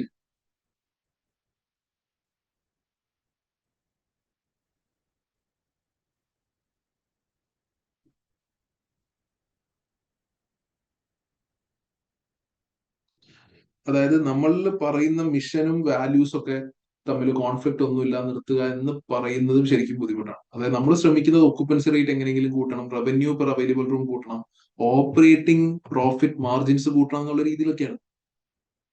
അപ്പോൾ സ്റ്റാഫിനെ ഈ പറയുന്ന പോലെ പാർട്ട് ടൈം ആയിട്ട് നിർത്തിയാലേ ചിലപ്പോൾ നമുക്ക് ഓപ്പറേറ്റിംഗ് പ്രോഫിറ്റ് മാർജിൻ ഈ പറയുന്ന 10% ഒക്കെ അച്ചീവ് ചെയ്യാൻ പറ്റുള്ളൂ. സ്റ്റാഫിന് നിങ്ങൾക്ക് ജോബ് സെക്യൂരിറ്റി നമ്മൾ തരാം എന്ന് പറഞ്ഞിട്ട് ഫിക്സഡ് ടേമിലേക്കൊക്കെ പേയ്മെന്റ് കൊണ്ടുവന്നു കഴിഞ്ഞാൽ that is going to increase our cost, that is going to reduce our operating profit margins. അതാണ് കോൺഫ്ലിക്റ്റ് കൊണ്ട് ഉദ്ദേശിക്കുന്നത്. ഓക്കെ, അതായത് ഒരു സൈഡിൽ നമ്മുടെ ഫൈനാൻഷ്യൽ ഫിഗേഴ്സ് ഇംപ്രൂവ് ചെയ്യാൻ നമ്മൾ ശ്രമിക്കുമ്പോൾ അതേപോലെ തന്നെ അപ്പൊ സ്റ്റാഫിന്റെ മോട്ടിവേഷൻ നഷ്ടപ്പെടുകയാണ്. മനസ്സിലാവുന്നുണ്ടോ? ഓക്കെ, അപ്പൊ അതൊന്നും ശ്രദ്ധിക്കുക. ഓക്കെ, അങ്ങനെയും സിനാരിയോ തരാം. ഇനി ഫൈനാൻഷ്യൽ ഇൻഫർമേഷൻ ആൻഡ് KPIs. ഇവിടെ റവന്യൂ ഇയർ എൻഡിങ് നോക്കിയാൽ നമ്മുടെ ഇയർ എൻഡ് 30 ജൂൺ ആണ്. So financial period is assume to be 1st July to 30th June എന്നതാണ് നമ്മുടെ ഫൈനാൻഷ്യൽ പീരീഡ്. ഓക്കെ, റവന്യൂ ഇവിടെ തന്നിട്ടുണ്ട് 2025 കൃത്യം ഈ ലൈനിൽ വന്ന് എൻഡപ്പ് ചെയ്യുന്നത് കൊണ്ട് നമുക്ക് വേണമെങ്കിൽ പറയാം കറന്റ് ഇയർ റവന്യൂ 229 അല്ലെ, തൊഴിലാളിയുടെ എഴുതിയിരിക്കുന്നത് ഇവര് 230ലേക്ക് തട്ടിയിട്ടില്ല, 229 മില്യൺ ആണ്. ഈ 229 മില്യന്റെ അടിസ്ഥാനത്തിലാണ് നമ്മൾ ഇന്നലെ ADR ഒക്കെ കാൽക്കുലേറ്റ് ചെയ്തിട്ടുണ്ടായിരുന്നു. ഓക്കെ, അപ്പൊ ഓരോ വർഷത്തെ റവന്യൂ നമ്മൾ നോക്കുന്ന സമയത്ത് കാണാം കൺസിസ്റ്റന്റ്ലി റവന്യൂ ഇൻക്രീസ് ചെയ്തുകൊണ്ടിരിക്കുകയാണ്. ഓപ്പറേറ്റിംഗ് പ്രോഫിറ്റ് മാർജിൻ നോക്കുന്ന സമയത്തും കൺസിസ്റ്റന്റ്ലി ഇൻക്രീസ് ചെയ്തുകൊണ്ടിരിക്കുകയായിരുന്നു. എന്നിട്ട് ഇടയ്ക്കൊന്ന് കുറഞ്ഞു വീണ്ടും കൂടി. Okay, operating profit margin when we look at the occupancy rates consistently increasing, ഇടയ്ക്കൊന്ന് കുറഞ്ഞു വീണ്ടും കൂടി, consistently increasing, ഇടയ്ക്കൊന്ന് കുറഞ്ഞു വീണ്ടും കൂടി. Revenue per available room, guest satisfaction consistently increasing, ചെറുതായിട്ടൊന്ന് കുറഞ്ഞു കൂടി. എംപ്ലോയി ടേൺ ഓവർ ആദ്യമേ തന്നെ അല്ലെ ടേൺ ഓവർ കുറയാണ്, പിന്നെ കൂടി വീണ്ടും ഒരു ഇതില് ഇതിലൊരു ഡിസ്റ്റിങ്ക്ട് ഇയർ എന്ന് പറയാനാണെങ്കിൽ അത് ഏത് ഇയർ ആയിരിക്കും? ഒരു യുണീക്ക് ആയിട്ട് നിൽക്കുന്ന ഒരു ഇയർ ഉണ്ടല്ലോ, കണ്ട ഡേറ്റ് വെച്ചിട്ട്, യുണീക്ക് ആയിട്ടുള്ള ഒരു വർഷം ഏതായിട്ടാണ് നിങ്ങൾക്ക് തോന്നിയത്? ഒന്ന് കമന്റ് ചെയ്തേ, എല്ലാവരും ഒന്ന് കമന്റ് ചെയ്യാമോ? വെരി ഗുഡ്, 2024 ആണോ എല്ലാവർക്കും? അതായത് ഇങ്ങനെ കൂടി പിന്നെ പെട്ടെന്ന് ഒരു ഡിപ്പ് വന്ന സമയമാണ്. അപ്പൊ അതിൽ രണ്ട് രീതിയിൽ അതിനെ കൺസിഡർ ചെയ്യാം. When we look at the revenue increase from 182 to 229. 5 വർഷം കൊണ്ട് ടോട്ടൽ 25.8% നമ്മളുടെ റവന്യൂ കൂടി, വിച്ച് ഇസ് ആക്ച്വലി ഗുഡ്. 5 വർഷം കൊണ്ട് 25% റവന്യൂ കൂടി എന്ന് പറഞ്ഞാൽ നല്ലതാണ്. പക്ഷെ ആ റവന്യൂ ഗ്രോത്ത് കൺസിസ്റ്റന്റ് ആയിരുന്നില്ല. ഇപ്പൊ നിങ്ങൾ 2024 എന്ന രീതിയിൽ പറഞ്ഞത് പോലെ അത് കുറഞ്ഞതല്ലേ, അവിടെ ഒരു ഡിപ്പ് വന്നൊരു വർഷമാണ്. ആ ഡിപ്പ് വരുന്നതിന് തൊട്ട് മുന്നത്തെ വർഷത്തെ പറ്റിയിട്ട് നമുക്ക് വേണമെങ്കിൽ കമന്റ് ചെയ്യാം, ഭയങ്കര ഇൻക്രീസ് വന്ന വർഷം. അങ്ങനെ പറഞ്ഞൂടെ? 6%-ൽ നിന്ന് ഇപ്പൊ 6% ആ ഗ്രോത്തിനെ ആട്ടോ കാണിക്കുന്നത്. അതായത് നമ്മുടെ റവന്യൂ ഗ്രോത്ത് ആണ്, ഓരോ വർഷത്തെ റവന്യൂ ഗ്രോത്ത് ആണ്. ഇവിടെ 6% കൂടുമ്പോൾ ഇവിടെയും ഒരു 6 ഒക്കെയാണ് ഉദ്ദേശിക്കുന്നത്. പക്ഷെ ഇവിടെ 8.8, അതായത് ഓൾമോസ്റ്റ് 9-നടുത്ത് എന്തുണ്ടായി? റവന്യൂ ഗ്രോത്ത് ഉണ്ടായിട്ടുണ്ട്. മനസ്സിലാവുന്നുണ്ടോ? അപ്പോ അതിനെയും വേണമെങ്കിൽ ഒരു ഡിസ്റ്റിങ്ക്ട് ഇയർ ആയിട്ട് പറയാം. അവിടെ ഇപ്പൊ ആ ഒരു വർഷം അത്രയധികം റവന്യൂ കൂടിയത് കൊണ്ടാവാം നെക്സ്റ്റ് ഇയറിൽ എന്ത് സംഭവിച്ചു? ആക്ച്വലി 3.3 കുറഞ്ഞു, പിന്നെ അഗൈൻ 5.5. ഓക്കെ, അപ്പോ എക്സാമിന് നിങ്ങൾ പ്രത്യേകം നോട്ട് ചെയ്യേണ്ട ഒരു കാര്യമാണ്, 2023 ഈ രീതിയിൽ ഒരു ഹൈ വരാനുള്ള എന്തെങ്കിലും സിനാരിയോ ക്വസ്റ്റ്യൻ ഉണ്ടോ എന്നുള്ളത് കാര്യമായിട്ടൊന്ന് നോക്കേണ്ടിയിരിക്കുന്നു. It could be anything. ചിലപ്പോൾ നമ്മളൊരു നല്ല മാർക്കറ്റിംഗ് ക്യാമ്പയിൻ റൺ ചെയ്തതായിരിക്കാം, ചിലപ്പോൾ ഒരു അഡീഷണൽ ഒരു സെയിൽസ് ചാനൽ സ്റ്റാർട്ട് ചെയ്തിരിക്കും, എന്ത് വേണമെങ്കിലും ആവാം. അങ്ങനെ എന്തെങ്കിലും സിനാരിയോ ക്വസ്റ്റ്യനിലുണ്ട് എങ്കിൽ ഒന്ന് ശ്രദ്ധിക്കുക. 2023-യും 2024-ലും എന്തൊക്കെയോ സംഭവങ്ങൾ നടന്നിട്ടുണ്ട് എന്നുള്ളത് ഫിഗേഴ്സ് വളരെ എവിഡന്റ് ആയിട്ട് പറയുന്നുണ്ട്. ഓക്കെ, അപ്പൊ റവന്യൂ കൂടുന്നതാണ് നല്ലത്, നമുക്കറിയാം റവന്യൂ കൂടുന്നതാണ് നല്ലത്. റവന്യൂ കൂടിക്കൊണ്ടാണ് ഇരിക്കുന്നത്, which is also very good. Okay, അപ്പൊ റവന്യൂ കൂടുവാനുള്ള റീസണും റവന്യൂ കുറയാനുള്ള റീസണും പെട്ടെന്ന് ആലോചിക്കാനാണെങ്കിൽ നമുക്ക് ഈ രീതിയിൽ പറയാം. ഹൈ ലെഷർ ഡിമാൻഡ് ആണ് റവന്യൂ കൂടാനുള്ള റീസൺ. സീസണാലിറ്റി പീക്സ് ഒക്കെ കൺസിസ്റ്റന്റ്ലി സ്ട്രോങ് ആയിട്ട് നിന്നു. സോ ഡിസംബർ ടു ഫെബ്രുവരി, അതായത് നമ്മുടെ സീസൺ ടൈമിൽ നമ്മൾ മാക്സിമം ക്യാപിറ്റലൈസ് ചെയ്യാൻ ശ്രമിച്ചു. സക്സസ്ഫുള്ളി നമ്മളൊരു 4-സ്റ്റാർ ബ്രാൻഡായിട്ട് പൊസിഷൻ ചെയ്യാൻ പറ്റി. ADR ഇംപ്രൂവ് ചെയ്തു, revenue per available room improve ചെയ്തു. അത് കണ്ട് ഓട്ടോമാറ്റിക്കലി റവന്യൂ ഇൻക്രീസ് ചെയ്തു. ഗസ്റ്റ് സാറ്റിസ്ഫാക്ഷൻ ഒക്കെ ഹൈ ആയിട്ട് നമ്മൾ കണ്ടത്, എല്ലാം 4-ന് മുകളിലായിരുന്നു guest satisfaction, which means repeated customers ഉണ്ടായിരുന്നു, റവന്യൂ കൂടി. ഇതൊക്കെ പ്രിസീനിൽ നിന്നുള്ള കാര്യങ്ങൾ. അതായത് ഇപ്പോഴത്തെ പ്രിസീൻ കോണ്ടന്റ് വെച്ചിട്ടുള്ള റവന്യൂ കൂടാനുള്ള ലൈക്ലി റീസൺസ് ആണ്. പ്രത്യേകം ശ്രദ്ധിക്കുക, ലൈക്ലി റീസൺസ്. ഓക്കെ, അതേപോലെ ഒരു ഡിപ്പ് ഉണ്ടായല്ലോ, നിങ്ങൾ പറഞ്ഞ പോലെ 2024 ചെറിയൊരു ഡിപ്പ് ഉണ്ടായി. അത് വളരെ റീസെന്റ് ഒരു ഇക്കണോമിക് ഡൗൺ ടേൺ ഉണ്ടായിരുന്നു എന്ന് പറഞ്ഞിട്ടുണ്ടായിരുന്നു. കോമ്പറ്റീഷൻ കൂടുന്നത് കൊണ്ടായിരിക്കാം. കോമ്പറ്റീഷൻ കൂടുമ്പോൾ റവന്യൂ കുറയുമല്ലോ. ഓക്കെ, അപ്പൊ ഇതൊക്കെ കൊണ്ടായിരിക്കാം ആ ഒരു സ്ലൈറ്റ് ഡിപ്പ് ഉണ്ടായത് എന്ന രീതിയിൽ നമുക്ക് പറയാം. ഇതേപോലെ ഓരോന്നിനും, ഓപ്പറേറ്റിംഗ് പ്രോഫിറ്റ് മാർജിൻ ആയിക്കോട്ടെ, ഒക്കുപ്പൻസി ആയിക്കോട്ടെ, ഓരോന്നിനും ഇതുപോലെ ഒരു റീസൺ കണ്ടെത്തി വെക്കുന്നത് എപ്പോഴും നല്ലതാണ്. ഓപ്പറേറ്റിംഗ് പ്രോഫിറ്റ് മാർജിന്റെ കേസിൽ ഇതിങ്ങനെ കൂടിയതുണ്ടോ? ആ ഡിപ്പ് വരുന്നത് ഇവിടെ നെഗറ്റീവിലേക്ക് പോയി, കൂടുതൽ ചെയ്യുന്നത് ഗ്രോത്ത് ഇല്ല. അപ്പൊ അതിന്റെ റീസൺസ് പറയുന്നുണ്ട്. ഓക്കെ, സിമിലർലി ആ ഡിപ്പിന്റെ കാര്യം പ്രത്യേകിച്ച് പറയാനൊന്നുമില്ല. ആ ഒരു ഇക്കണോമിക് ഡൗൺ ടേണിന്റെ കാര്യം തന്നെയാണ് മോസ്റ്റ്ലി പറയാനുള്ളത്. ഒക്കുപ്പൻസി റേറ്റിന്റെ കേസിലും ഓവറോൾ ഒരു 4% ഇൻക്രീസ് ഉണ്ടായിട്ടുണ്ട്. ഇവിടെയാണ് വീണ്ടും ഡിപ്പ്. അപ്പൊ ബാക്കി കൂടാനുള്ള reason again leisure segment, branding, unique hotel, എന്ത് വേണമെങ്കിലും ആവാം കേട്ടോ. നിങ്ങൾ ആലോചിക്കുക, ഇത് ഇപ്പൊ പ്രിസീനിലുള്ള കോണ്ടന്റ് വെച്ച് ചെയ്താണ്. സിനാരിയോയിലേക്ക് മാച്ചിങ് ആയിട്ടുള്ള എന്ത് കാര്യത്തെയും നിങ്ങൾക്ക് ഇതുപോലെ കൊണ്ടുവരാം. ഫോണിന് കാരണം അഗെയിൻ വീണ്ടും ഇക്കണോമിക് ഡൗൺ ടേൺ. എന്നിട്ട് ഇതാ ഹോം ഷെയറിംഗ് മോഡൽസ്. ആളുകൾ ഇപ്പോൾ ഹോം ഷെയറിംഗ് മോഡൽസ് ചിലപ്പോൾ കൂടുതൽ എടുത്തത് കൊണ്ടായിരിക്കാം ആർക്കും ഇപ്പോൾ ഹോട്ടൽസിൽ വന്ന് നിൽക്കണ്ട. അതുകൊണ്ടായിരിക്കാം ചിലപ്പോൾ 2024 ആ ഒരു ഫോൾ ഡൗൺ വന്നത് എന്ന രീതിയിൽ പറയാം. ഓക്കെ, അപ്പോൾ ഈ രീതിയിൽ ഓരോ റേഷ്യോസും ഇൻക്രീസ് ചെയ്യാനുള്ള റീസൺ എന്താണ്, ഡിക്രീസ് ചെയ്യാനുള്ള റീസൺ എന്താണ് എന്നുള്ളത് നിങ്ങളെ കൊണ്ട് പറയാൻ പറ്റും. ഗസ്റ്റ് സാറ്റിസ്ഫാക്ഷന്റെ കേസിൽ എല്ലാം 4-ന് മുകളിലാണ്. Service driven values, strong SOP ഉള്ളത് കൊണ്ടും കസ്റ്റമർ സർവീസ് ട്രെയിനിങ് ഉള്ളത് കൊണ്ടും എംപ്ലോയി റെക്കഗ്നിഷൻ പ്രോഗ്രാംസ് അവരെ സ്റ്റാഫിനെ മോട്ടിവേറ്റ് ചെയ്യുന്നുണ്ട്. So staffs are actually taking care of this very well. Okay, ഡിപ്പിന്റെ കാരണം സ്റ്റാഫ് ഷോർട്ടേജസ് ആണ്. പാർട്ട് ടൈം ആയിട്ട് വർക്ക് ചെയ്യുന്ന സ്റ്റാഫുകളുണ്ട് ഇൻഡസ്ട്രിയിൽ, അതൊക്കെ കൊണ്ടായിരിക്കാം. Cost cutting measures during inflation periods affecting guest touch points. അതായത് നമ്മൾ പറഞ്ഞിട്ടുണ്ടായിരുന്നു കോസ്റ്റ് എല്ലാത്തിനും കൂടിക്കൊണ്ടിരിക്കും. അപ്പൊ നമ്മൾ കോസ്റ്റ് കട്ട് ചെയ്യാൻ ഒരു ശ്രമം നടത്തുകയും ഗസ്റ്റിന് കൊടുക്കുന്ന സർവീസിൽ ഒരു എക്സ്പീരിയൻസ് ഇഷ്യൂസ് ഉണ്ടെങ്കിൽ നമുക്ക് പറയാം ഗസ്റ്റ് സാറ്റിസ്ഫാക്ഷൻ കുറച്ച് കുറയാനുള്ള റീസൺ അതായിട്ട് പറയാം. ഇതൊക്കെ പക്ക സബ്ജക്റ്റീവ് ആണ്. ജസ്റ്റ് കാര്യങ്ങൾ മനസ്സിലാക്കാൻ വേണ്ടി എഴുതി വെച്ചതേ ഉള്ളൂ. ഇത് ബൈഹാർട്ട് ഒന്നും പഠിച്ചിട്ട് പോകരുത്. സിനാരിയോ ഉണ്ടെങ്കിൽ മാത്രം അത് ആലോചിച്ചിട്ട് മാത്രം എഴുതുക. നമ്മളിത് വെറും ലൈക്ലി റീസൺസ് ആണ്. എംപ്ലോയി ടേൺ ഓവർ കുറഞ്ഞു, ദെൻ കൂടി, ദെൻ സ്റ്റേബിൾ ആയി. ഓക്കെ, എംപ്ലോയി ടേൺ ഓവർ കുറയുന്നതാണ് നല്ലത്. അത് എംപ്ലോയി ടേൺ ഓവർ കുറയാനുള്ള റീസൺ എന്താണ്? എംപ്ലോയി ടേൺ ഓവർ കൂടാനുള്ള റീസൺ, കൂടി നിൽക്കാനുള്ള റീസൺ എന്താണ്? Many of the staff are working part time, antisocial hours work ചെയ്യണത്. അപ്പൊ അതൊക്കെ കൊണ്ടുള്ള മടുപ്പ് കാരണം എംപ്ലോയീസ് പോവാണ്. മാർക്കറ്റിൽ നല്ല രീതിയിൽ കോമ്പറ്റീഷൻ ഉള്ളതുകൊണ്ട് എംപ്ലോയീസിന് എന്തായാലും ചാൻസസ് ഉണ്ടാവും, അല്ലെ? അങ്ങനത്തെ ഒരു ഇൻഡസ്ട്രി ആണല്ലോ.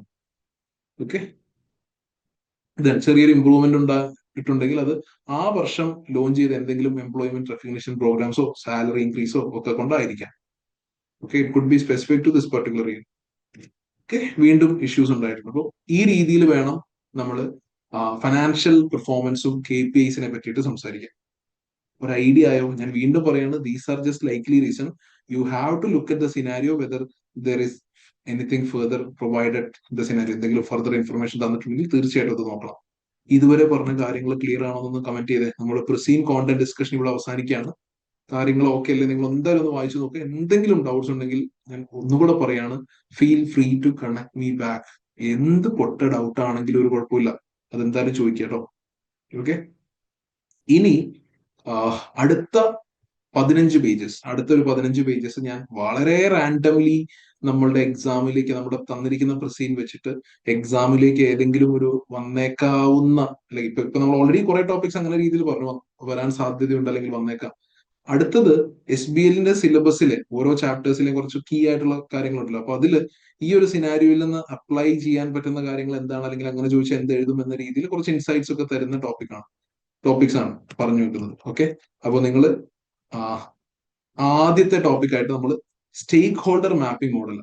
ലെവലിന്റെ പ്രിസീൻ കോണ്ടന്റ് ഡിസ്കസ് ചെയ്തപ്പോൾ നമുക്ക് മനസ്സിലായി we are actually discussed about many stakeholders. 10ലധികം സ്റ്റേക്ക് ഹോൾഡേഴ്സിനെ പറ്റി നമ്മൾ എന്തായാലും സംസാരിച്ചിട്ടുണ്ട് പ്രിസീനിൽ നിന്ന് മാത്രം. അതിന്റെ അടിസ്ഥാനത്തിൽ സ്റ്റേക്ക് ഹോൾഡറെ എങ്ങനെ മാനേജ് ചെയ്യണം, നമ്മൾ പലതവണ കണ്ട ക്വസ്റ്റ്യൻ ആണത്. പല 100 മാർക്സിന്റെ ക്വസ്റ്റ്യൻ, നമ്മുടെ SBLന്റെ ക്വസ്റ്റ്യനിലും ടാസ്ക് 1 ആയിട്ട് സ്റ്റേക്ക് ഹോൾഡർ എങ്ങനെ മാനേജ് ചെയ്യണം എന്നൊക്കെ പറഞ്ഞ് ചോദിച്ചിട്ടുള്ളതാണ്, നമ്മൾ ആൻസർ ചെയ്തിട്ടുള്ളതാണ്. അതുപോലൊരു ചോദ്യം കറന്റ് സിനാരിയോയിൽ ലെവലിന് വന്നിട്ടുണ്ടായിരുന്നുവെങ്കിൽ ലെവൽ അവിടെ എങ്ങനെ മാപ്പ് ചെയ്യണമായിരുന്നു എന്നുള്ള കാര്യങ്ങളാണ് നമ്മൾ പറയുന്നത്. ഓക്കെ, വീണ്ടും പറയാണ്, ഒരിക്കലും നിങ്ങൾ ആൻസർ എഴുതുന്ന സമയത്ത് മെന്റലോസ് മാപ്പിംഗ് മോഡൽ എന്ന് എഴുതി വെക്കരുത്. But you can definitely comment on high power high interest. സ്റ്റേക്ക് ഹോൾഡേഴ്സിനെ പറ്റി എപ്പോൾ സംസാരിച്ചു കഴിഞ്ഞാലും mapping should be done on the basis of power and interest. Okay, പിന്നെ ഇതില് ഇപ്പൊ ഞാൻ ഹൈ പവർ ഹൈ ഇൻട്രസ്റ്റ് ആയിട്ട് കണ്ട ആളുകളെ തന്നെ ആയിരിക്കണമെന്നില്ല നിങ്ങൾ ഹൈ പവർ ഹൈ ഇൻട്രസ്റ്റ് ആയിട്ട് കാണുക. അത് വളരെ സബ്ജക്റ്റീവ് ആയിട്ടുള്ള ഏരിയ ആണ്. എന്തായാലും എന്റെ ഒരു കണക്കുകൂട്ടൽ വെച്ചിട്ടുള്ള കാര്യങ്ങളാണ് എഴുതിയത്. നിങ്ങൾക്ക് നിങ്ങളുടെ ചോയ്സസ് വേറെ ആകാം. ഓക്കെ, അപ്പൊ എന്തുകൊണ്ടാണ് ഞാൻ ഇത് ചൂസ് ചെയ്തത് എന്നതായിരിക്കും നമ്മൾ ആദ്യം ഡിസ്കസ് ചെയ്യുന്നത്. ഓക്കെ, ഒന്ന് വായിച്ചു നോക്കി. First one, institutional investor.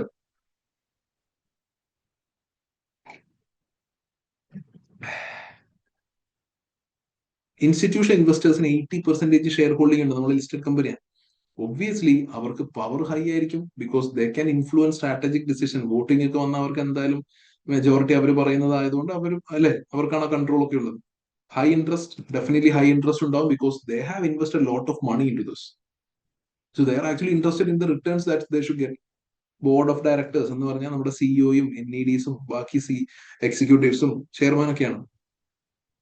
High power definitely ഉണ്ട്. കാരണം വോട്ടിംഗിലേക്ക് പോവാതെ ബോർഡ് ലെവൽ എടുക്കേണ്ട ഡിസിഷൻസ് ഒക്കെ എടുക്കുന്നത് അവരാണ്. സോ ഹൈ പവർ എന്തായാലും ഉണ്ട്. ഹൈ ഇൻട്രസ്റ്റ് ഉണ്ട്, ഡെഫിനറ്റ്ലി ഹൈ ഇൻട്രസ്റ്റ് ഉണ്ട്. ബിക്കോസ് കമ്പനി സക്സസ്ഫുൾ ആയാൽ അതിന്റെ റെസ്പോൺസിബിലിറ്റിയും, കമ്പനി ഫെയിൽ ആയാൽ അതിന്റെ റെസ്പോൺസിബിലിറ്റിയും ultimately board is accountable.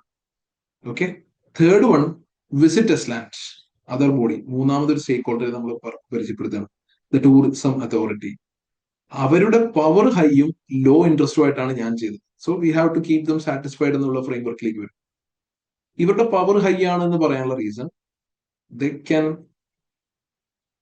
Change the ratings after the inspection ഒക്കെ വന്നിട്ട് നോക്കിയിട്ട് റേറ്റിംഗ് 4 ആണെങ്കിൽ 4 അത് ഡൗൺഗ്രേഡ് ചെയ്യണമെങ്കിൽ ഒക്കെയുള്ള റൈറ്റ് ഇവർക്കുണ്ട്, പവർ ഇവർക്കുണ്ട്. Visit Esland. So power high ആണ്. ഇൻട്രസ്റ്റ് ലോ ആണെന്ന് പറയാൻ കാരണം ഇവർക്ക് ടൂറിസത്തോടാണ് ഇൻട്രസ്റ്റ്, അല്ലാതെ ലെവൽ കമ്പനിയോടല്ല ഇൻട്രസ്റ്റ്. ലെവൽ കമ്പനി പോലെ മാർക്കറ്റിൽ ഒരുപാട് പ്ലേയേഴ്സ് ഉണ്ട്. ബാക്കിയുള്ള പ്ലേയേഴ്സിനോട് എങ്ങനെയാണോ ഇൻട്രസ്റ്റ് ഉള്ളത് അതേപോലെ ഒരു ഇൻട്രസ്റ്റ് ലെവലിനുണ്ട്. അല്ലാതെ സ്പെസിഫിക്കലി ലെവലിൽ അവർക്ക് വലിയ ഇൻട്രസ്റ്റ് ഒന്നുമില്ല. ഇപ്പോ ഇൻസ്റ്റിറ്റ്യൂഷൻ ഇൻവെസ്റ്റേഴ്സിന്റെ കാര്യം അങ്ങനെയല്ല. അവരുടെ കാശ് മുഴുവൻ ഇറക്കിയിരിക്കുന്നത് ലെവൽ പി എൽ സിയിലാണ്. അതുകൊണ്ട് ഇവിടെ തന്നെയാണ് അവർക്ക് interest. Board of directors run ചെയ്യുന്ന company Level P L C ആണ്, അതുകൊണ്ടാണ് അവർക്ക് ഇൻട്രസ്റ്റ്. എന്ന് പറയുന്ന പോലെ Visit Tesland is actually inspecting many other competitors as well. അതുകൊണ്ടാണ് അവരുടെ ഇൻട്രസ്റ്റ് ലോ എന്ന രീതിയിൽ ഞാൻ കാറ്റഗറൈസ് ചെയ്തത്. നിങ്ങൾക്ക് ഹൈ ഇൻട്രസ്റ്റ് വെച്ചിട്ടാണെങ്കിലും യു ക്യാൻ എക്സ്പ്ലെയിൻ. ഡിബേറ്റബിൾ ആണുള്ളത്, വളരെ subjective area. Hotel managers low power high interest. Hotel മാനേജേഴ്സിന് ഇൻട്രസ്റ്റ് ഉണ്ടെന്ന് പറയാൻ കാരണം salaries, hotel managers are getting salaries or other performance bonus അല്ലെ, അതാണ് അവരുടെ ഇൻട്രസ്റ്റ് എന്ന് പറയുന്നത്. പിന്നെ അക്കൗണ്ടബിലിറ്റി, പവർ കുറവാണ്. സ്ട്രാറ്റജിക് ഡിസിഷൻസോ കാര്യങ്ങളോ ഒന്നും ഇൻഫ്ലുവൻസ് ചെയ്യപ്പെടുന്നില്ല. ദെൻ എംപ്ലോയീസ് എന്ന് പറയുമ്പോൾ housekeeping, catering, reception, part time staff. പവറും ഇൻട്രസ്റ്റും എന്തായിരിക്കും എന്നുള്ളത് ഒന്ന് കമന്റ് ചെയ്തേ. നമ്മുടെ ചോയ്സ് ജസ്റ്റിഫൈ ചെയ്താൽ ഓഫ് കോഴ്സ് മാർക്ക് കിട്ടും, തീർച്ചയായിട്ടും. നമ്മൾ ഇതുവരെ അങ്ങനെയല്ലേ ചെയ്തേ.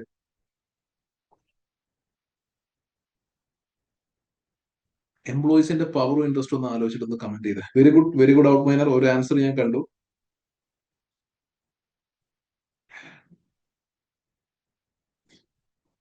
പവർലെസ് ആയിരിക്കും. ഹൗസ് കീപ്പിംഗ് സ്റ്റാഫിനൊക്കെ എന്ത് ബഡ്ജറ്റിലൊക്കെ എന്ത് പവർ ഉണ്ടാവും? ഒരു പവറും ഉണ്ടാവില്ല. അല്ല, they are just employees. But interest ഉണ്ട് അവരുടെ വേജസ്, സാലറീസ് ഒക്കെ. ഗസ്റ്റിന്റെ കേസിലോ? ഗസ്റ്റിന്റെ കേസിലോ ഒന്ന് ആലോചിച്ച് നോക്കിയേ.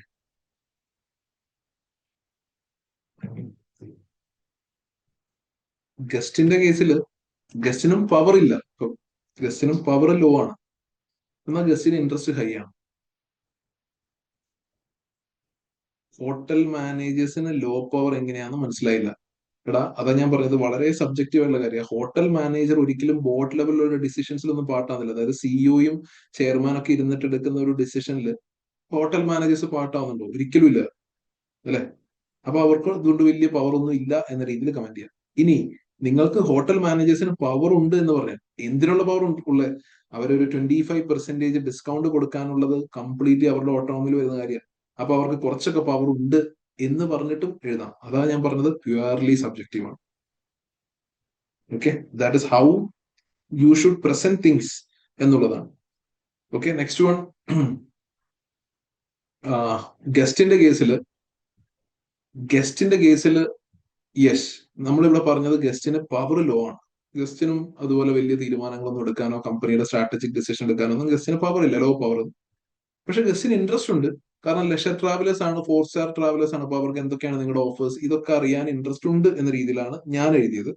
അതിന് പകരം നിങ്ങൾക്ക് ഈ പറഞ്ഞ പോലെ അവർക്ക് എന്താ പവറും ഉണ്ട് അല്ലെങ്കിൽ എന്നൊക്കെ വേണമെങ്കിൽ കമന്റ് ചെയ്യാം. കാരണം ഒരുപാട് ഇൻഡസ്ട്രീസ്, ഒരുപാട് കോമ്പറ്റീറ്റേഴ്സ് ഉള്ളത് കൊണ്ട് തന്നെ കസ്റ്റമേഴ്സിന്റെ സൈഡ്, ഗസ്റ്റിന്റെ സൈഡിൽ നോക്കുമ്പോൾ bargaining power of guest is actually high. അവർക്ക് വന്നിട്ട് പറയാം, ഓക്കെ, ഞങ്ങൾ ഇവിടെ സ്റ്റേ ചെയ്യണമെങ്കിൽ 25 പകരം 30 ഡിസ്കൗണ്ട് തരണം, കാരണം ബാക്കി എല്ലായിടത്തും പ്രൈസിങ് എങ്ങനെയാണ് ഇങ്ങനെയാണെന്നൊക്കെ പറഞ്ഞ് ഒരു ഡിസ്പ്യൂട്ടിലേക്ക് ഒക്കെ പോവാം. ഓക്കെ, അപ്പൊ ആ രീതിയിൽ അവർക്ക് പവർ. ഇപ്പൊ അല്ലെങ്കിൽ ഇത്ര ആലോചിച്ചാൽ മതി, 10% ഡിസ്കൗണ്ട് പറഞ്ഞിട്ട് ഗസ്റ്റ് ഇങ്ങനെ വന്ന് സംസാരിക്കാൻ വന്ന് നിൽക്കുക. അവരവിടെ നിന്ന് ബാർഗെയിൻ ചെയ്തിട്ട് ഒരു 25% ഡിസ്കൗണ്ട് എടുക്കാം, അല്ലെ? കാരണം ഇൻഡസ്ട്രി ഇത്രയും ഫ്രാഗ്മെന്റഡ് ആണ്, ഇത്രയധികം കോമ്പറ്റീഷൻ ഉള്ളത് കൊണ്ട് നമുക്ക് പറയാം ഗസ്റ്റിന് പവർ ഉണ്ടെന്ന്. പക്ഷെ അത് ഞാൻ വീണ്ടും പറയാണ്, വളരെ സബ്ജക്റ്റീവ് ആണ്. നമ്മൾ യൂഷ്വലി ഈ സ്ട്രാറ്റജിക് അങ്ങനെ അങ്ങനെ നോക്കാനാണെങ്കിൽ നമ്മൾ എല്ലാവരും കീ പ്ലേയേഴ്സ് ആണ്. മനസ്സിലാവുന്നില്ല? അങ്ങനെ നോക്കാനാണെങ്കിൽ എല്ലാവരും ഹൈ പവറും ഹൈ ഇൻട്രസ്റ്റും ഉള്ള ആളുകൾ മാത്രമായിട്ട് മാറും, ഈ പറഞ്ഞ എല്ലാ സ്റ്റേക്ക് ഹോൾഡേഴ്സും. അപ്പൊ നമ്മൾ യൂഷ്വലി സ്ട്രാറ്റജിക് ഡിസിഷൻസിൽ എന്താ പറയുക, ഇൻഫ്ലുവൻസ് ചെയ്യുന്ന കപ്പാസിറ്റി ഉള്ള ആൾക്കാരാണെങ്കിൽ പവറിന്റെ കേസസിൽ അങ്ങനെ സംസാരിക്കാവുള്ളൂ. ഓക്കെ, അതുകൊണ്ടാണ് നമ്മൾ ഇവിടെ അങ്ങനെ തന്നെ എഴുതി, guest do not influence internal decision അല്ലെങ്കിൽ പോളിസിയെ പറ്റിയൊന്നും അവർ എഫക്ട് ചെയ്യുന്നില്ല. ഓക്കെ, ഓക്കെ, ഇവിടെ ഇപ്പൊ നമ്മൾ ഈ പറഞ്ഞ ഓരോ പോയിന്റിലും നിങ്ങൾ ഈ ഹൗ ടു മാനേജ് എന്നുള്ള സിനാരിയോ കൂടെ വായിക്കണേ, അവരെങ്ങനെ ട്രീറ്റ് ചെയ്യണം എന്നുള്ള കാര്യങ്ങളാണ്. സെൻട്രൽ പ്രൊക്യൂർമെന്റ് ടീം, ഇവിടെ ഞാൻ ലോ പവർ ആണ് എഴുതിയത്. വേണമെങ്കിൽ നിങ്ങൾക്ക് ഹൈ പവർ എഴുതാം, കാരണം central procurement team is actually responsible for the whole purchasing.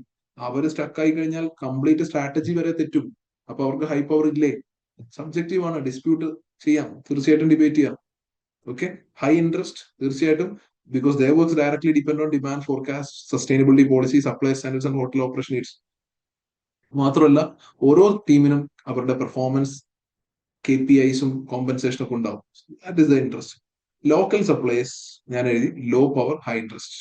Local സപ്ലൈസിനെ സംബന്ധിച്ച് വേണമെങ്കിൽ ഇവിടെ രണ്ടും ലോ ആക്കി എഴുതാം കേട്ടോ. അതായത് വലിയ പവർ ഒന്നുമില്ല, നമ്മുടെ സപ്ലൈസ് ആണ്, ഇന്റേണലി ഡിസിഷൻ മേക്കിങ്ങിൽ വരുന്നില്ല, so low power. Interest high ആണെന്ന് എഴുതാനുള്ള റീസൺ സപ്ലൈസിനെ സംബന്ധിച്ച് നമ്മളൊരു കീ കസ്റ്റമർ ആണെങ്കിലാണ് എന്ത് ചെയ്യാൻ പറ്റുക, ഹൈ ഇൻട്രസ്റ്റ് എന്ന് പറയാൻ പറ്റും. മറിച്ച് സപ്ലയറെ സംബന്ധിച്ച് ലെവൽ ഇല്ലെങ്കിൽ കുഴപ്പമില്ല, മാർക്കറ്റിലുള്ള മറ്റു ഹോട്ടൽസിനും പ്രൊവൈഡ് ചെയ്യാൻ ഈ ഒരു സപ്ലയർ മതി എന്നാണെങ്കിൽ ഡെഫിനറ്റ്ലി ഇവിടെ ലോ ഇൻട്രസ്റ്റ് എന്ന് എഴുതാം. ബിക്കോസ് ഈ ഒരു പെർട്ടിക്കുലർ നമ്മളിപ്പോ സാധനം എടുക്കുന്ന സപ്ലയേഴ്സിന് നമ്മളല്ലാതെ വേറെയും സപ്ലയേഴ്സ് എന്ന് പറഞ്ഞാൽ ഒരുപാട് സപ്ലൈസ് ഉണ്ടല്ലോ. അപ്പൊ അതിൽ നമ്മളിപ്പോ പ്രൊക്യൂർ ചെയ്യുന്ന മെറ്റീരിയൽസ് ഒക്കെ, ബെഡിങ്ങും ടവൽസും ഒക്കെ പ്രൊക്യൂർ ചെയ്യുന്ന ആ സപ്ലയറുടെ കാര്യം നമ്മൾ സംസാരിക്കും. അയാളെ സംബന്ധിച്ച് അയാൾക്ക് നമ്മൾ മാത്രമേ കസ്റ്റമർ ഉള്ളൂ എന്നതാണ് സിനാരിയോ എങ്കിൽ, അതിനെപ്പറ്റി ഒന്നും പറഞ്ഞിട്ടില്ല. അങ്ങനെയാണ് സിനാരിയോ എങ്കിലേ ഹൈ ഇൻട്രസ്റ്റ് വരുന്നു, അല്ലെങ്കിൽ ലോ ഇൻട്രസ്റ്റ് ആയിരിക്കും. പിന്നെ communities low power low interest. Okay. Laundry contractors ഒരു തേർഡ് പാർട്ടി പ്രൊവൈഡേഴ്സിലായിരുന്നു ഔട്ട്സോഴ്സ് ചെയ്യുന്നത്, അവരെയും ഞാൻ ലോ പവർ ലോ ഇൻട്രസ്റ്റ്. കാരണം ലോണ്ടറി കോൺട്രാക്ടേഴ്സിനെ സംബന്ധിച്ച് ഒബ്വിയസ്ലി അവർ എക്സ്റ്റേണലി നിൽക്കുന്ന ആളുകളാണ്, അവരെ സംബന്ധിച്ച് വൺ ഓഫ് ദ കസ്റ്റമർ മാത്രമായിരിക്കും നമ്മൾ, അതുകൊണ്ട് ലോ ഇൻട്രസ്റ്റ് എന്ന രീതിയിൽ. ഓക്കെ. അപ്പൊ ഇതിലൂടെ സ്റ്റേക്ക് ഹോൾഡർ മാപ്പിംഗ് മോഡൽ, അതായത് സ്റ്റേക്ക് ഹോൾഡേഴ്സിനെ പറ്റി എന്ത് ചോദ്യം ചോദിച്ചാലും you should talk about the power and interest mapping എന്ന രീതിയിൽ നമ്മൾ പറയും. അവിടെ നിങ്ങൾ മെന്റലോസ് മാപ്പിംഗ് മോഡൽ ഒന്നും ഹെഡിങ് ഒന്നും എഴുതി വെക്കണ്ട, but you should write these contents. How should they manage എന്നുള്ളത്, ഓരോ സ്റ്റേക്ക് ഹോൾഡറിനും എങ്ങനെ അത് മാനേജ് ചെയ്യുന്നുള്ളതും തീർച്ചയായിട്ടും വായിച്ചിട്ടുണ്ടാവണം, വായിച്ചിരിക്കുക. ഓക്കെ ആണോ? ക്ലിയർ ആണോ ഇതുവരെ? ഇവിടെ വീണ്ടും നമുക്ക് പറയാം IT മാനേജർ ഒരു സ്റ്റേക്ക് ഹോൾഡർ ആയിട്ട് പറയാം. ഓക്കെ. ഓരോ കേസും അങ്ങനെ പറയാം കേട്ടോ. ഓക്കെ. ഇനി അടുത്തത് സ്വോട്ട് അനാലിസിസ്. സ്വോട്ട് അനാലിസിസ് നമ്മൾ പഠിച്ചതാണ്. സ്ട്രെങ്ത്, വീക്ക്നെസ്, ഓപ്പർച്യൂണിറ്റി, ത്രെറ്റ് എന്ന് പറഞ്ഞ് വളരെ റാൻഡംലി ജസ്റ്റ് ഒരു ഓപ്പൺ ഡിസ്കഷന് വേണ്ടിയിട്ട് മാത്രം തന്ന പോയിന്റ് ആണ്. ലെവൽ PLCയുടെ സ്ട്രെങ്ത് ആയിട്ട് കാണുന്ന കാര്യങ്ങൾ, വീക്ക്നെസ് ആയിട്ട് കാണുന്ന കാര്യങ്ങൾ, ഓപ്പർച്യൂണിറ്റീസ് ആയിട്ട് കാണുന്ന കാര്യങ്ങൾ, ത്രെറ്റ്സ് ആയിട്ട് കാണുന്ന കാര്യങ്ങൾ. ഓക്കെ. ഇത് ഞാൻ ഓരോന്നും വായിച്ച് പറയുന്നില്ല, ബിക്കോസ് അത് എന്താണെന്ന് വെച്ച് കഴിഞ്ഞാൽ ഇത് ഒരു കാര്യം ചെയ്തു. നിങ്ങൾ സ്ട്രെങ്ത്തും വീക്ക്നെസ്സും ഓപ്പർച്യൂണിറ്റി ത്രെറ്റ് ഉണ്ടല്ലോ സ്വോട്ട് അനാലിസിസ്, ഇതിലിപ്പോ ഒരുപാട് പോയിന്റ്സ് ഉണ്ട്. നിങ്ങൾ എന്ത് ചെയ്യാൻ, ഒന്നും മനസ്സിൽ ആലോചിക്കുക. നമ്മൾ ഇത്രയും വായിച്ചു, പ്രസീനൊക്കെ വായിച്ച നോളജിൽ വെച്ചിട്ട് എനിക്കൊരു 2 സ്ട്രെങ്ത്, 2 ഓപ്പർച്യൂണിറ്റീസ്, 2 വീക്ക്നെസ്, 2 ത്രെറ്റ്സ് നിങ്ങളെ കൊണ്ട് തന്നെ ഐഡന്റിഫൈ ചെയ്യാൻ പറ്റുന്നുള്ളത് please do have a check. ഇത്രയൊക്കെ വായിച്ചല്ലേ, മിനിമം ഒരു സ്വോട്ട് അനാലിസിസ് ചെയ്യാൻ നമ്മളെ കൊണ്ടാവണല്ലോ. ഓക്കെ. ആ ഒരു ആക്ടിവിറ്റി ചെയ്യുക. ഇപ്പൊ ഒന്ന് പോസ് ചെയ്തിട്ട് ഇപ്പൊ തന്നെ എടുത്ത് ചെയ്തു. പ്രസീനൊക്കെ നിങ്ങൾ ഓൾറെഡി വായിച്ചു കഴിഞ്ഞാൽ ശരിക്കും ആലോചിച്ചിട്ട് ആ ഒരു ആക്ടിവിറ്റി ചെയ്തതിന് ശേഷം, പോസ് ചെയ്തിട്ട് ചെയ്യണേ എല്ലാവരും, അത് ചെയ്തതിന് ശേഷം മാത്രം എന്ത് ചെയ്യുക, ഈ ഒരു ഡേറ്റ വായിക്കും. അതുവരെ ഇത് നോക്കുക ചെയ്യരുത്. ഓക്കെ. ഇനി I would say come to page number 45.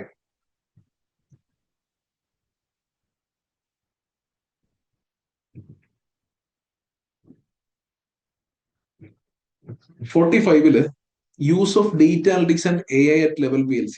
അതായത് എക്സാമിന് എങ്ങാനും ഞാനിപ്പോ പറഞ്ഞു ടെക്നോളജിയെ ബേസ് ചെയ്തുകൊണ്ട് ചോദ്യങ്ങൾ ചോദിക്കാൻ സാധ്യതയുണ്ട് എന്ന് പറഞ്ഞതുകൊണ്ടാണ്.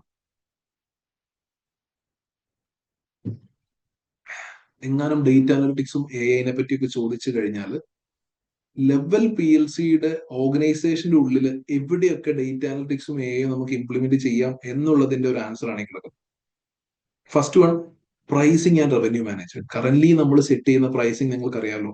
അതല്ലാതെ ഡേറ്റ അനലിറ്റിക്സ് എന്ന് വെച്ചാൽ പ്രീവിയസ് ഇൻഫർമേഷൻ എല്ലാം കളക്ട് ചെയ്ത് അതിലെ പാറ്റേൺസും കാര്യങ്ങളും ഐഡന്റിഫൈ ചെയ്ത് കറന്റ് സിനാരിയോസും കൂടെ കൂട്ടിയിട്ട് ഒരു റിയൽ ടൈം ഡൈനാമിക് പ്രൈസിങ് ആണ് നമ്മൾ ചെയ്യേണ്ടത്.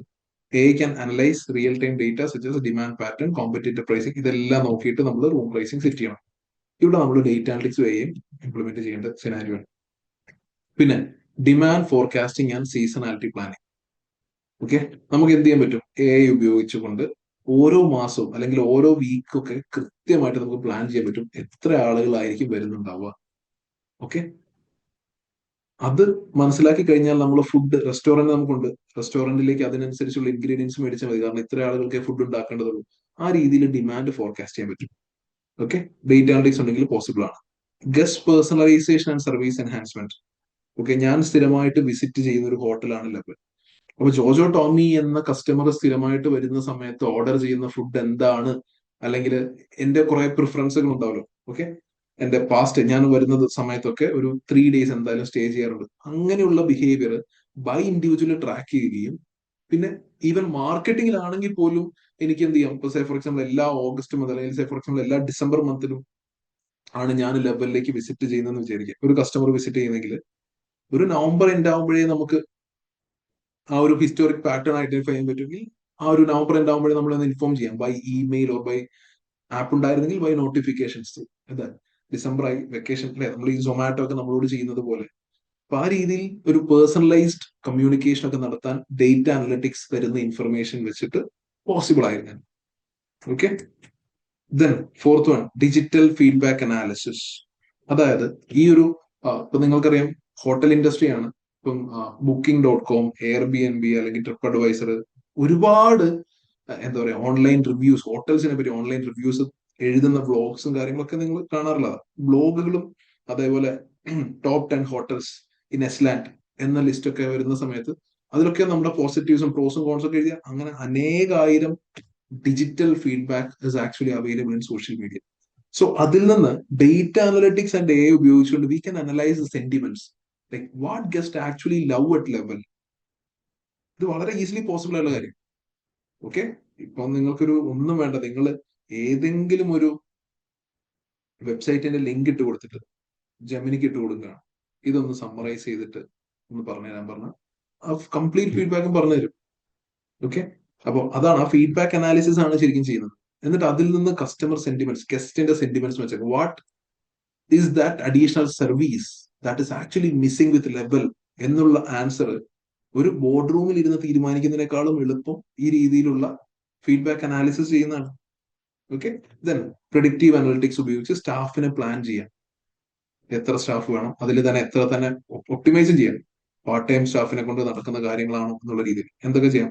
ഇത് നടക്കുന്നത് ഒക്കുപ്പൻസി ഫോർകാസ്റ്റും സീസണാലിറ്റിയും പിന്നെ പ്രീവിയസ്ലി ഇവരുടെ വർക്ക് ലോഡും എന്താ പറയാ ഗസ്റ്റ് യൂഷ്വലി ചെക്ക് ഇൻ ചെയ്യുന്ന സമയം കാര്യങ്ങൾ ഇതെല്ലാം അടിസ്ഥാനത്തിലാണ്. ഓക്കെ, അപ്പോൾ അത് ഓരോന്നിലും ഇതുവരെ നമ്മൾ ഡിസ്കസ് ചെയ്ത ഓരോ കാര്യത്തിലും അതുകൊണ്ടുണ്ടാവുന്ന ഓർഗനൈസേഷൻ ഉണ്ടാകുന്ന വാല്യൂ, അണ്ടർ സ്റ്റാഫിങ്ങും ഓവർ സ്റ്റാഫിങ്ങും ഒക്കെ ഒഴിവാകും. വെറുതെ ഒരുപാട് പേരെ സ്റ്റാഫായിട്ട് എടുത്ത് വെക്കേണ്ട കാര്യമൊന്നുമില്ല. അപ്പൊ ആ രീതിയിൽ then maintenance and asset management, previous history വെച്ച് കഴിഞ്ഞാൽ നമുക്ക് മനസ്സിലാവും ഒരു ഹെയർ ഡ്രയർ എത്ര കാലം കഴിയുമ്പോഴാണ് മാറ്റേണ്ടത്, അല്ലെങ്കിൽ ഒരു കംപ്ലൈന്റ് ഒക്കെ വരാൻ തുടങ്ങുന്നത് എപ്പോഴാണ് എന്നത് അവർക്ക് മനസ്സിലാവും. Okay, when an equipment will fail, അല്ലെങ്കിൽ റൂംസിന് എപ്പോഴാണ് ഒരു റീഫർബിഷ്മെന്റ് വേണ്ടത് എന്ന കാര്യങ്ങളൊക്കെ പ്രീവിയസ് ഹിസ്റ്ററിയിൽ നിന്ന് നമുക്ക് മനസ്സിലാക്കാം. കറന്റ് നമ്മൾ ചെയ്യുന്നത് 10 years എന്ന് പറഞ്ഞിട്ട് റാൻഡംലി നമ്മൾ ചെയ്യാം. അത് എന്തിന്റെ അടിസ്ഥാനത്തിലാണ് ആ 10 years എന്ന നമ്പർ എത്തിയത്?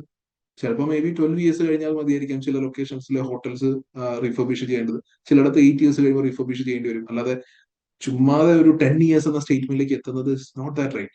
അപ്പൊ അവിടെയൊക്കെ കുറച്ച് എല്ലാം ഇത്രയേ ഉള്ളൂ. Basically data driven decision making, that is what we should actually do with level. Then supply chain and procurement. നമ്മൾ FM പഠിച്ച സമയത്ത് EOQ ഒക്കെ പഠിച്ചു കൊടുക്കുന്നുണ്ടോ? EOQ, economic order quantity. എത്ര ടവൽസ്, എത്ര ബെഡ്ഷീറ്റ്സ് ഒന്നിച്ച് ഓർഡർ അല്ലെ ആണ് ഒരു ക്വാണ്ടിറ്റിയിൽ ഒരു ലോഡിൽ വരേണ്ടത്. ഹോൾഡിംഗ് കോസ്റ്റും ഓർഡറിംഗ് കോസ്റ്റും ഒക്കെ കുറഞ്ഞിരിക്കുന്നത്. അപ്പൊ അതാണ് ഒപ്റ്റിമൽ ഓർഡറിംഗ് ക്വാണ്ടിറ്റി, എത്ര എണ്ണം വെച്ചിട്ടാണ് വരേണ്ടത്. ഇതൊക്കെ ഡേറ്റ അനലിറ്റിക്സിലൂടെയും AI പോസിബിൾ ആണ്. അതേപോലെ avoid food wastage of supplies. ഒരുപാടൊന്നും സോഴ്സ് ചെയ്യേണ്ട ആവശ്യമുള്ളത് മാത്രം സോഴ്സ് ചെയ്താൽ മതി. Okay, then fraud detection and internal support. Detect unusual transaction or billing anomalies. ഓഡിറ്റിലൊക്കെ ഓൾറെഡി നിങ്ങൾ ഓഡിറ്റിൽ വർക്ക് ചെയ്യുന്നവരാണെങ്കിൽ മനസ്സിലായിട്ടുണ്ടാവും, കുറെ വർഷങ്ങളായിട്ട് ഡേറ്റ അനലിറ്റിക്സ്, ഒരു 7-8 വർഷങ്ങളായിട്ട് data analytics is actually being applied in audit. എന്താ ചെയ്യുന്നത്? വൈക്കൊക്കെ ഒരു സോഫ്റ്റ്വെയറും കാര്യങ്ങളുണ്ട്. ആ സോഫ്റ്റ്വെയറിലേക്ക് ഫൈനാൻഷ്യൽ ഡേറ്റ GL ഇട്ട് കഴിയുന്ന സമയത്തേക്കും അൺയൂഷ്വൽ ട്രാൻസാക്ഷൻ എല്ലാം ഓട്ടോമാറ്റിക്കലി കാണിച്ചു തരും. ഓക്കെ, നമ്മളെപ്പോഴും പല ഫേംസിൽ ഡേറ്റ അനലിറ്റിക്സ് ഒക്കെ അപ്ലൈഡ് ആയി വരുന്നേ ഉള്ളൂ. പക്ഷേ ബിഗ് 4 ഫേംസിലൊക്കെ ഓൾറെഡി ഡേറ്റ അനലിറ്റിക്സിനൊക്കെ വലിയ ടീമുകൾ തന്നെയുണ്ട്. And I was working with one of such team with EY Saudi അറേബ്യയിൽ. അപ്പോൾ ആ സമയത്ത് നമ്മൾ ചെയ്തുകൊണ്ടിരുന്ന ഒരു ജോലി എന്ന് പറയുന്നത് ബേസിക്കലി ഇതാണ്, we detect unusual transactions. Okay, അതായത് ഇപ്പൊ ഒരു സേ ഫോർ എക്സാമ്പിൾ ഫ്രൈഡേ ഒരു ഹോളിഡേ ആണ്, ആ സമയത്ത് എന്തുകൊണ്ടാണ് ചിലപ്പോൾ ചില ട്രാൻസാക്ഷൻ പാസ്സായിട്ടുണ്ടാവും. അപ്പോൾ ഒരു വർഷത്തെ ഫ്രൈഡേസിലെ നടന്ന ട്രാൻസാക്ഷൻസ് മുഴുവൻ ഡയറക്റ്റ്ലി പിക്കപ്പ് ചെയ്ത് നമ്മുടെ മുന്നോട്ട് തരും. എന്നിട്ട് we should connect with manager like how this happen. അപ്പോൾ ബേസിക്കലി ഫ്രോഡ് ഡിറ്റക്ഷൻ എന്ന കാര്യമാണ് ബേസിക്കലി അവിടെ ചെയ്യുന്നത്. ആൻഡ് സൈബർ സെക്യൂരിറ്റി അത് ഡാറ്റ അനലിറ്റിക്സ് ആണ് ചെയ്യുന്നത് കേട്ടോ. ഉം. പിന്നെ cyber security and anomaly detection എന്താ ചെയ്യുന്നത്? Abnormal login patterns, detect attempted intrusion, protect guest data, ഇങ്ങനെയുള്ള കാര്യങ്ങളെല്ലാം അനാലിറ്റിക്സിലൂടെ പോസിബിൾ ആണ്. പക്ഷെ കറന്റ് നമുക്ക് ഒരു IT മാനേജർ ആകെപ്പാടുള്ളൂ. ഓക്കെ, അതായത് ഡാറ്റ ബ്രീച്ച് ചെയ്യാൻ എന്തെങ്കിലും ശ്രമങ്ങളോ കാര്യങ്ങളോ ഉണ്ടോ ഈ രീതിയിലൊക്കെ. ഇതിന് അഡീഷണൽ എക്സിബിറ്റ് ചാൻസ് കുറവല്ലേ എന്നുള്ളത് ഞാൻ മെസ്സേജ് എനിക്ക് മിസ്സായിപ്പോയി. ഞാൻ ഇപ്പോഴാണ് കാണുന്നത്. ഒന്നുകൂടെ ഒന്ന് കംപ്ലീറ്റ് ആയിട്ട് ചോദിക്കണം ആ ചോദ്യം. ഞാൻ വേറെ ഏതോ ടോപ്പിക് വായിച്ചുകൊണ്ടിരുന്നപ്പോഴാണെന്ന് തോന്നുന്നു. സ്റ്റേക്ക് ഹോൾഡർ മാപ്പിംഗ് വരാം. അഡീഷണൽ എക്സിബിറ്റ് വരണന്നില്ല, ശരിയാ. യെസ്, കാരണം ഓൾറെഡി ഇത്രയധികം ഡേറ്റ സ്റ്റേക്ക് ഹോൾഡേഴ്സിനെ പറ്റി തന്നതുകൊണ്ട് സ്റ്റേക്ക് ഹോൾഡേഴ്സിനെ പറ്റി ഇനി ഒരു അഡീഷണൽ എക്സിബിറ്റ് ഒന്നും വേറെ തരണം എന്ന് നിർബന്ധമില്ല. ചോദിക്കുകയാണെങ്കിൽ തന്നെ that could be task number 1. അതുകൊണ്ടാണ് ഞാൻ ഏറ്റവും ആദ്യം തന്നെ അത് ഇൻക്ലൂഡ് ചെയ്ത് വെച്ചത്. ഓക്കെ, അപ്പോ ഇത്രയൊക്കെ കാര്യങ്ങളാണ് നമ്മളുടെ പ്രിസീൻ കോണ്ടന്റിലുള്ളത്. അപ്പോ ഞാൻ ടെക് സൈഡിൽ കുറച്ച് കൂടുതൽ ഫോക്കസ്ഡ് ആയതുകൊണ്ടാണ് ഡേറ്റ അനലിറ്റിക്സ് AI പറ്റിയിട്ട് ഇത്രയധികം കാര്യങ്ങൾ നമുക്ക് അപ്ലൈ ചെയ്യാൻ ആക്ച്വലി പറ്റും എന്ന സിനാരിയോ നിങ്ങൾക്ക് കാണിച്ചു തന്നത്. ഓക്കെ, പിന്നെ ഇതിന്റെ പുറമെ നമ്മൾ ഒന്ന് രണ്ട് കാര്യങ്ങൾ കൂടെ പറയാനാണെങ്കിൽ പോർട്ടേഴ്സ് 5 ഫോഴ്സസ്. പോർട്ടേഴ്സ് 5 ഫോഴ്സ് നമ്മൾ എപ്പോഴാണ് യൂസ് ചെയ്യുക? ഒന്ന് പെട്ടെന്നൊന്ന് ആലോചിക്കുക. പോർട്ടേഴ്സ് 5 ഫോഴ്സ് നമ്മൾ ഉപയോഗിക്കണമെങ്കിൽ ക്വസ്റ്റ്യനിൽ ഇൻഡസ്ട്രിയെ പറ്റി ചോദിച്ചിട്ടുള്ള സമയത്താണ്. ഓക്കെ, നമ്മുടെ ഒരു ഇൻഡസ്ട്രിയെ ഒന്ന് ഇവാലുവേറ്റ് ചെയ്യൂ എന്നൊക്കെ ക്വസ്റ്റ്യൻ ഉണ്ടെങ്കിൽ പോർട്ടേഴ്സ് 5 ഫോഴ്സിലെ കോണ്ടന്റ് ആണ് എഴുതേണ്ടത്, അല്ലാതെ ഹെഡിങ് അല്ല, മോഡൽ നെയിം അല്ല. ഓക്കെ, കോമ്പറ്റീഷൻ, ഡെഫിനറ്റ്ലി കോമ്പറ്റീഷൻ വളരെ ഹൈ ആണ്. ഓക്കെ, അതിന്റെ റീസൺസ് ആണ് ഇതൊക്കെ. ഹോം ഷെയറിംഗ് പ്ലാറ്റ്ഫോംസും എക്സിസ്റ്റിംഗ് കോമ്പറ്റീസ് ഉണ്ട്. ഈ പറയുന്ന ഹോളിഡേ ഹോംസ് പോലെയുള്ള ഹോം ഷെയറിംഗ് പ്ലാറ്റ്ഫോംസ് വരുന്നുണ്ട്. ഓക്കെ, പിന്നെ ത്രെറ്റ് ഓഫ് ന്യൂ എൻട്രൻസ് പറയാനാണെങ്കിൽ പുതിയ എൻട്രൻസ് വരുവാനുള്ള ആ ഒരു ത്രെറ്റ്, പുതിയ എൻട്രൻസ് വരാൻ അത്ര ഈസിയാണോ? അത് ഞാൻ ലോ എഴുതിയത്. കാരണം എന്താണെന്ന് വെച്ച് കഴിഞ്ഞാൽ ഈ ഹോട്ടൽ ഇൻഡസ്ട്രി ആയതുകൊണ്ട് തന്നെ ഇൻവെസ്റ്റ്മെന്റ് വളരെ ഹൈ ആണ്, അല്ലെ? ഇപ്പൊ നമുക്കൊരു കോമ്പറ്റീഷൻ പോലെ വരണം എന്നുണ്ടെങ്കിൽ മിനിമം എത്ര ഒരു ചെയിനാണ് നമ്മൾ. അപ്പൊ എത്ര ലൊക്കേഷൻസിൽ ഹോട്ടൽ ബിൽഡിംഗ് കൺസ്ട്രക്ട് ചെയ്ത് സ്ഥലം എടുത്ത് ഇതൊക്കെ ചെയ്യണം. ഓക്കെ, അപ്പൊ അതുകൊണ്ട് പുതിയ ആളുകൾ വരാനുള്ള സാധ്യത കുറവാണ്. ത്രെറ്റ് ഓഫ് സബ്സ്റ്റിറ്റ്യൂട്ട് ഒരുപാടുണ്ട്. സിൻസ് ഇത്രയും കോമ്പറ്റീഷൻ ഉള്ളത് കൊണ്ട് തന്നെ substitute products are available. Home sharing platforms ഒക്കെ ഇപ്പൊ അവൈലബിൾ ആണ്. Okay, then bargaining power of guest is high.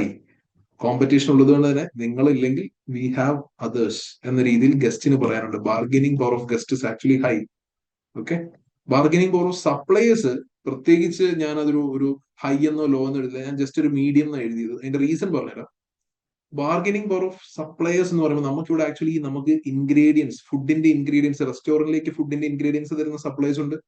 And also we have supplies who supply beddings and towel. അപ്പൊ ആ സപ്ലൈസിനെ പറ്റി ഇങ്ങനെയൊക്കെ സപ്ലൈസ് ഉണ്ടെന്നേ പറയുന്നുള്ളൂ. ആ സപ്ലൈസിന്റെ ഒരു കീ കസ്റ്റമർ ആണ് നമ്മൾ എങ്കിൽ bargaining power of supplies will be low. Okay, ഇനി സപ്ലൈസിനെ പറ്റി എന്തായാലും അഡീഷണൽ ഇൻഫർമേഷൻ ഉണ്ടെങ്കിൽ അത് പറയാൻ പറ്റുള്ളൂ. ഈ സപ്ലയേഴ്സിന് നമ്മളെ പോലെ വേറെയും കസ്റ്റമേഴ്സ് ഒരുപാടുണ്ട്. ഇപ്പൊ മാർക്കറ്റിൽ ഇത്രയധികം ആളുകൾ ഉണ്ടല്ലോ. അപ്പൊ അവരൊക്കെ അല്ലെ, അവർക്കൊക്കെ സപ്ലൈ ചെയ്യാൻ ഈ സപ്ലൈസ് മതി. That is the scenario. അങ്ങനെയാണെങ്കിൽ സപ്ലൈസിന് നമുക്ക് പറയാം പവർ ഹൈ ആണ്, ബാർഗനിങ് പവർ ഹൈ ആണെന്നുള്ള രീതിയിൽ പറയാം. ഓക്കെ, പിന്നെ പോർട്ടേഴ്സ് ഡയമണ്ട് മോഡൽ എന്ന സിനാരിയോ കൂടെ പെട്ടെന്ന് പറയാണ്. പോർട്ടേഴ്സ് ഡയമണ്ട് മോഡൽ നമ്മൾ ഉപയോഗിക്കുന്നത് എസ്ലാൻഡ് എന്ന കൺട്രിയെ പറ്റി സംസാരിക്കുന്ന സമയത്ത്. നമ്മൾ ഇൻഡസ്ട്രിയെ പറ്റി സംസാരിക്കുമ്പോൾ, ഹോട്ടൽ ഇൻഡസ്ട്രിയെ പറ്റി സംസാരിക്കുമ്പോഴാണ് ഈ പറഞ്ഞ കാര്യങ്ങളൊക്കെ ചെയ്യേണ്ടത്. ഇത് എന്തായാലും വായിച്ചു നോക്കണേ. ഇത് വായിക്കാന്ന് പറഞ്ഞാൽ ഇതിലെ content. Okay, Porter's diamond model നമ്മൾ ഉപയോഗിക്കുന്നത് എസ്ലാൻഡ് എന്ന കൺട്രി എത്രത്തോളം ഹോട്ടൽ ഇൻഡസ്ട്രിക്ക് അനുയോജ്യമാണ് എന്ന രീതിയിലൊക്കെ ചോദിച്ചു കഴിഞ്ഞാൽ നമ്മൾ എഴുതി വെക്കേണ്ട കാര്യങ്ങളാണ്. Factor condition, demand condition, related and supporting industry, competitive, firm infrastructure, competitive and rivalry എന്ന 4 സബ് ഹെഡിങ്സിന്റെ കീഴിൽ താഴെ താഴെ പാരഗ്രാഫുകളായിട്ട് എഴുതി വെക്കുക. ഓക്കെ, അതേപോലെ ചോദ്യത്തിൽ എപ്പോഴെങ്കിലും, ക്വസ്റ്റ്യനിൽ എപ്പോഴെങ്കിലും പെസ്റ്റൽ അനാലിസിസ് ഒരു അപ്ലൈ ചെയ്യുന്ന എപ്പോഴും ക്വസ്റ്റ്യൻ ചോദിക്കുകയാണ് എക്സ്റ്റേണൽ എൻവയോൺമെന്റ് അല്ലെങ്കിൽ മാക്രോ എൻവയോൺമെന്റ് നിങ്ങൾ അനലൈസ് ചെയ്യാനൊക്കെ പറഞ്ഞു കഴിഞ്ഞാൽ you have to talk about political factors, economic factor, social factor, tech factor, okay, environment, legal. ഈ കാര്യങ്ങളൊക്കെ നിങ്ങൾ ചെയ്യേണ്ടത് അല്ലെ. ലീഗലിലാണ് ഈ ഡാറ്റ പ്രൊട്ടക്ഷന്റെ കാര്യം. വീണ്ടും health and safety obligation, employment legislation, ഇതൊക്കെ ലീഗൽ വരുന്ന കാര്യം. എൻവയോൺമെന്റ് സൈഡിൽ നമുക്ക് പറയാവുന്നത് സസ്റ്റൈനബിലിറ്റി എക്സ്പെക്ടേഷൻ. ഓക്കെ, ടെക് സൈഡിൽ ഒരുപാട് പറയാനുണ്ട്. HMS വെബ്സൈറ്റിന്റെ കാര്യം, ക്ലൗഡിന്റെ കാര്യം, നമുക്കൊരു ആപ്പ് ഇല്ലാത്ത കാര്യം, അങ്ങനെ എല്ലാ സൈഡും ഡിസ്കസ് ചെയ്യും. ഓക്കെ. സോഷ്യൽ ഫാക്ടേഴ്സിൽ ട്രാവൽ പ്രിഫറൻസസ്, റവന്യൂ കൂടുന്നത് ഇൻഡിക്കേറ്റ് ചെയ്യുന്നത് ആളുകൾ ഇപ്പൊ യാത്ര പോകുന്നുണ്ട്. ലെഷർ സ്റ്റേസ് എല്ലാവരും പോയി തുടങ്ങുന്ന ഒരു ഷിഫ്റ്റ് അങ്ങനെ കാണുന്നുണ്ട്. അതാണ് അല്ലെ, അതാണ് സോഷ്യൽ പറയുന്നത്. ഇക്കണോമിക് ഫാക്ടേഴ്സിൽ റീസെന്റ് ആ ഇക്കണോമിക് ഡൗൺ ടേൺ കാര്യങ്ങളൊക്കെ പറയാം. അപ്പോൾ ഇതൊക്കെയാണ് പെസ്റ്റൽ അനാലിസിസ്. വളരെ വിശദമായിട്ട് ഈ പറഞ്ഞ കോണ്ടന്റും ഒന്ന് വായിച്ചു നോക്കുക. Okay. So guys, this is all about നമ്മളുടെ പ്രസീൻ എക്സ്പ്ലനേഷൻ. ഓക്കെ. ഇതുവരെ പറഞ്ഞ കാര്യങ്ങളൊക്കെ ക്ലിയർ ആണോ എന്നൊന്ന് കമന്റ് ചെയ്യാം എല്ലാവരും. ഓക്കെ. നമ്മൾ ഓൾമോസ്റ്റ് തന്നിരിക്കുന്ന ഡേറ്റ് വെച്ചിട്ട് ഞാൻ എല്ലാ ചാപ്റ്റേഴ്സിലേക്കും ലിങ്ക് ചെയ്ത് അതിലേക്ക് ഈ ടോപ്പിക്സ് എടുത്തു വെച്ചിട്ട് നമ്മൾ ഡിസ്കസ് ചെയ്ത് തീർന്നിട്ടുണ്ട് എന്ന് മനസ്സിലാക്കുക. ഓക്കെ. ഇനി എന്തെങ്കിലും ഫർദർ ചെയ്യണമെങ്കിൽ, സേ ഫോർ എക്സാമ്പിൾ നമ്മളുടെ സിഇഒയെ പറ്റിയിട്ടുള്ള എന്തെങ്കിലും കാര്യങ്ങൾ കൂടുതൽ അറിയണമെങ്കിൽ, we don't know who the CEO is, we don't know how much share the founders or CEO is holding, ഇങ്ങനെയുള്ള കാര്യങ്ങളൊന്നും അറിയില്ല. അപ്പോ അതേപോലെ അയാളുടെ ലീഡർഷിപ്പ് ക്വാളിറ്റിയെ പറ്റി അറിയില്ല. അപ്പോ അത് അറിയണമെന്നുണ്ടെങ്കിൽ എക്സാമിന് എക്സ്ട്രാ എക്സിബിറ്റ് തന്നിട്ട് അതിൽ എന്തെങ്കിലും ഉണ്ടെങ്കിലേ ഉള്ളൂ. അപ്പൊ ബാക്കിയൊക്കെ എക്സാമിന് അവൈലബിൾ ആവുന്ന 3 എക്സിബിറ്റ് കൂടെ കിട്ടിയിട്ടേ നമുക്ക് സംസാരിക്കാൻ പറ്റത്തുള്ളൂ. ബാക്കി നമ്മൾ ഓൾറെഡി പഠിച്ച നോട്ട്സിലേക്ക് ലിങ്ക് ചെയ്യാവുന്ന ഓൾമോസ്റ്റ് എല്ലാ ടോപ്പിക്കിലേക്കും നമ്മൾ ലിങ്ക് ചെയ്ത് വെച്ചിട്ടുണ്ട്. ഓക്കെ. ഇനി നമുക്ക് ഇപ്പൊ സ്റ്റേക്ക് ഹോൾഡേഴ്സ് ഒക്കെ ലിങ്ക് ചെയ്ത് വെച്ചു, സസ്റ്റൈനബിലിറ്റി, ടെക് സൈഡ്, റിസ്ക് ഒക്കെ ലിങ്ക് ചെയ്തു. ഇനി എന്തെങ്കിലും ഫർദർ ചെയ്യണം എന്നുണ്ടെങ്കിൽ എന്ത് ചെയ്യണം?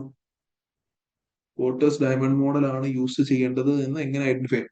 അതാ ഞാൻ പറഞ്ഞത്, പോർട്ടേഴ്സ് ഡയമണ്ട് മോഡൽ യൂസ് ചെയ്യുന്നത് ആ ഒരു കൺട്രിയെ പറ്റി ചോദിക്കുകയാണ്. അതായത് എസ്ലാൻഡ് എന്ന കൺട്രി എത്രത്തോളം ആപ്റ്റ് ആണ് ലെവലിനെയും മറ്റു കോമ്പറ്റീവ് അങ്ങനെ ഇങ്ങനെ ഒരു ഹോട്ടൽ ഇൻഡസ്ട്രിക്ക് എന്ന് ചോദിച്ചാൽ മാത്രമാണ്.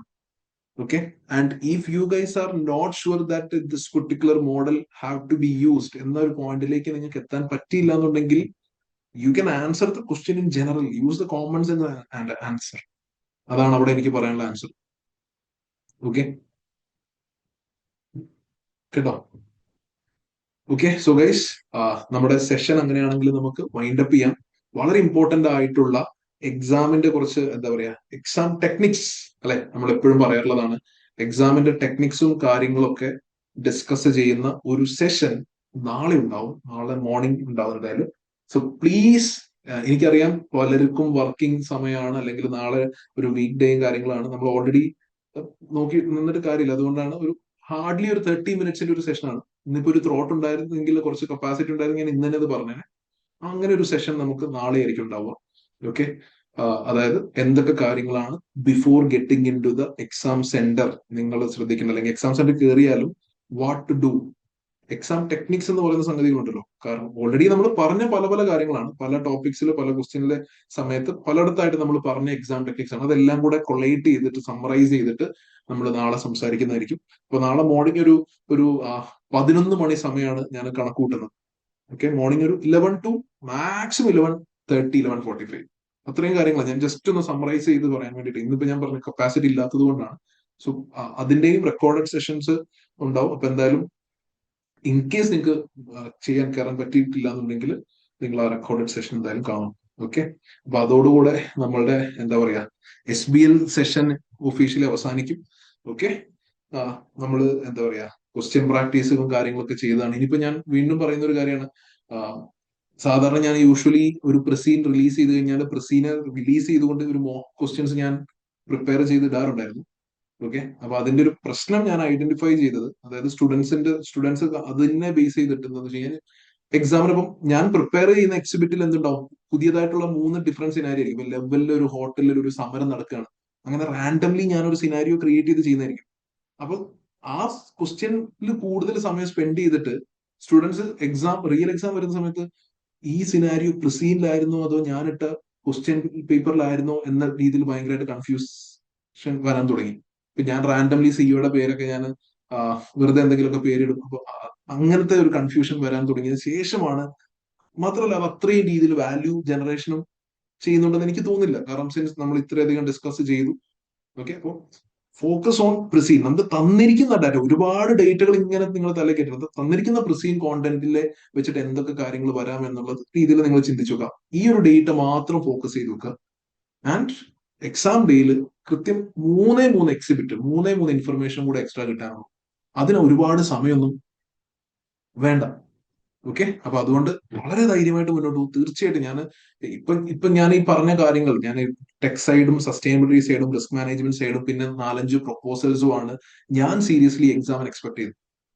ഓക്കെ, അപ്പോ അത് വരാതിരിക്കാൻ ഒരിക്കലും ഞാൻ പറഞ്ഞു SBL അങ്ങനെ പ്രിഡിക്ട് ചെയ്യാനോ കാര്യങ്ങളൊന്നും പറ്റത്തില്ല. ടോട്ടലി ഡിഫറെന്റ് ആയിട്ടുള്ളൊരു, അത് നിങ്ങൾ ക്വസ്റ്റ്യൻ പ്രാക്ടീസ് ചെയ്ത് കണ്ടതാണ്. പക്ഷെ എങ്കിലും തന്നിരിക്കുന്ന ഡേറ്റ് വെച്ചിട്ട് നമുക്ക് പറയാൻ പറ്റുന്ന കാര്യങ്ങളൊക്കെ തന്നെ നമ്മൾ ഡിസ്കസ് ചെയ്തിട്ടുണ്ട്. ഇനി വേറെ എന്തെങ്കിലും സിനാരിയോ വരാൻ സാധ്യതയുണ്ടോ സാർ, അങ്ങനെ ഉണ്ടോ എന്നുണ്ടെങ്കിൽ തീർച്ചയായിട്ടും നിങ്ങൾക്ക് ചോദിക്കാം. ഓക്കെ, അതാ ഞാൻ പറഞ്ഞ I will always get back to you. പിന്നെ ഗവേണൻസിന്റെ ഏരിയയെ പറ്റി ചോദിച്ചിട്ടുണ്ട്. ഗവേണൻസ് ആക്ച്വലി ഞാൻ പറയുകയാണെങ്കിൽ ഗവേണൻസിന്റെ ഏരിയയെ പറ്റി അധികം ഇൻക്ലൂഡ് ചെയ്യാത്ത എന്താണെന്ന് വെച്ച് കഴിഞ്ഞാൽ such a good governance we are having. We are a listed company ആയതുകൊണ്ട് തന്നെ ചിലപ്പോൾ എസ്ലാൻഡിൽ റൂൾ ബേസ്ഡ് ആയിട്ടുള്ള റെഗുലേഷൻസ് ഉള്ളത് കൊണ്ടായിരിക്കാം. Anyway we have 4 committees assisting ആയിട്ട്, ഇന്റേണൽ ഓഡിറ്റ് ഫംഗ്ഷൻ കാര്യങ്ങളുണ്ട്, റിസ്ക് രജിസ്റ്റർ നമ്മൾ കീപ്പ് ചെയ്യുന്നുണ്ട്, ബോർഡ് സ്ട്രക്ചർ വളരെ ബാലൻസ്ഡ് ആണ്. അപ്പൊ ഒരു കുറ്റം പറയാനൊന്നും ഇല്ല എന്നുള്ള ഓൾറെഡി ഇന്നലെ പറഞ്ഞിട്ടുണ്ടായിരുന്നു. അപ്പൊ ഗവേണൻസ് ഒക്കെ നമ്മൾ ഓൾറെഡി ഡിസ്കസ് ചെയ്തിട്ടുണ്ട്. ഇനി SBL സിലബസ് മാപ്പിംഗ് മാത്രമാണ് ടോപ്പിക്കിലേക്ക് ഞാൻ ലിങ്ക് ചെയ്തത് എന്ന് വിചാരിക്കരുത്. കാരണം നമ്മൾ ഓൾറെഡി ഇന്നലെ ബോർഡ് സ്ട്രക്ചർ പറയുന്ന സമയത്ത് ആ ഗവേണൻസ് സൈഡ് ഒക്കെ ഡിസ്കസ് ചെയ്തതാണ്. ഓക്കെ, അതേപോലെ ഇന്നിപ്പോ ഇൻഫർമേഷൻ സിസ്റ്റം പറഞ്ഞ സമയത്ത് ടെക് സൈഡ് ഡിസ്കസ് ചെയ്തതാണ്. ഓക്കെ, ഇപ്പൊ നമ്മുടെ എല്ലാ സിലബസ് ഏരിയയിലേക്കും ലിങ്ക് ചെയ്തുകൊണ്ടുള്ള ഒരു പ്രിസീൻ എക്സ്പ്ലനേഷൻ ആയിരുന്നു നമ്മൾ ഇന്നത്തോടെ കംപ്ലീറ്റ് ചെയ്തത്. സോ ഗൈസ്, ഇങ്ങനെയാണെങ്കിൽ let's wind up the session. ഒന്നുകൂടെ പറയാണ്, എന്ത് ഡൗട്ട് ഉണ്ടെങ്കിലും feel free to connect me in WhatsApp. Plus see you all in the tomorrow's live session, probably the last live session. Okay, thank you for joining guys. Take care. Bye.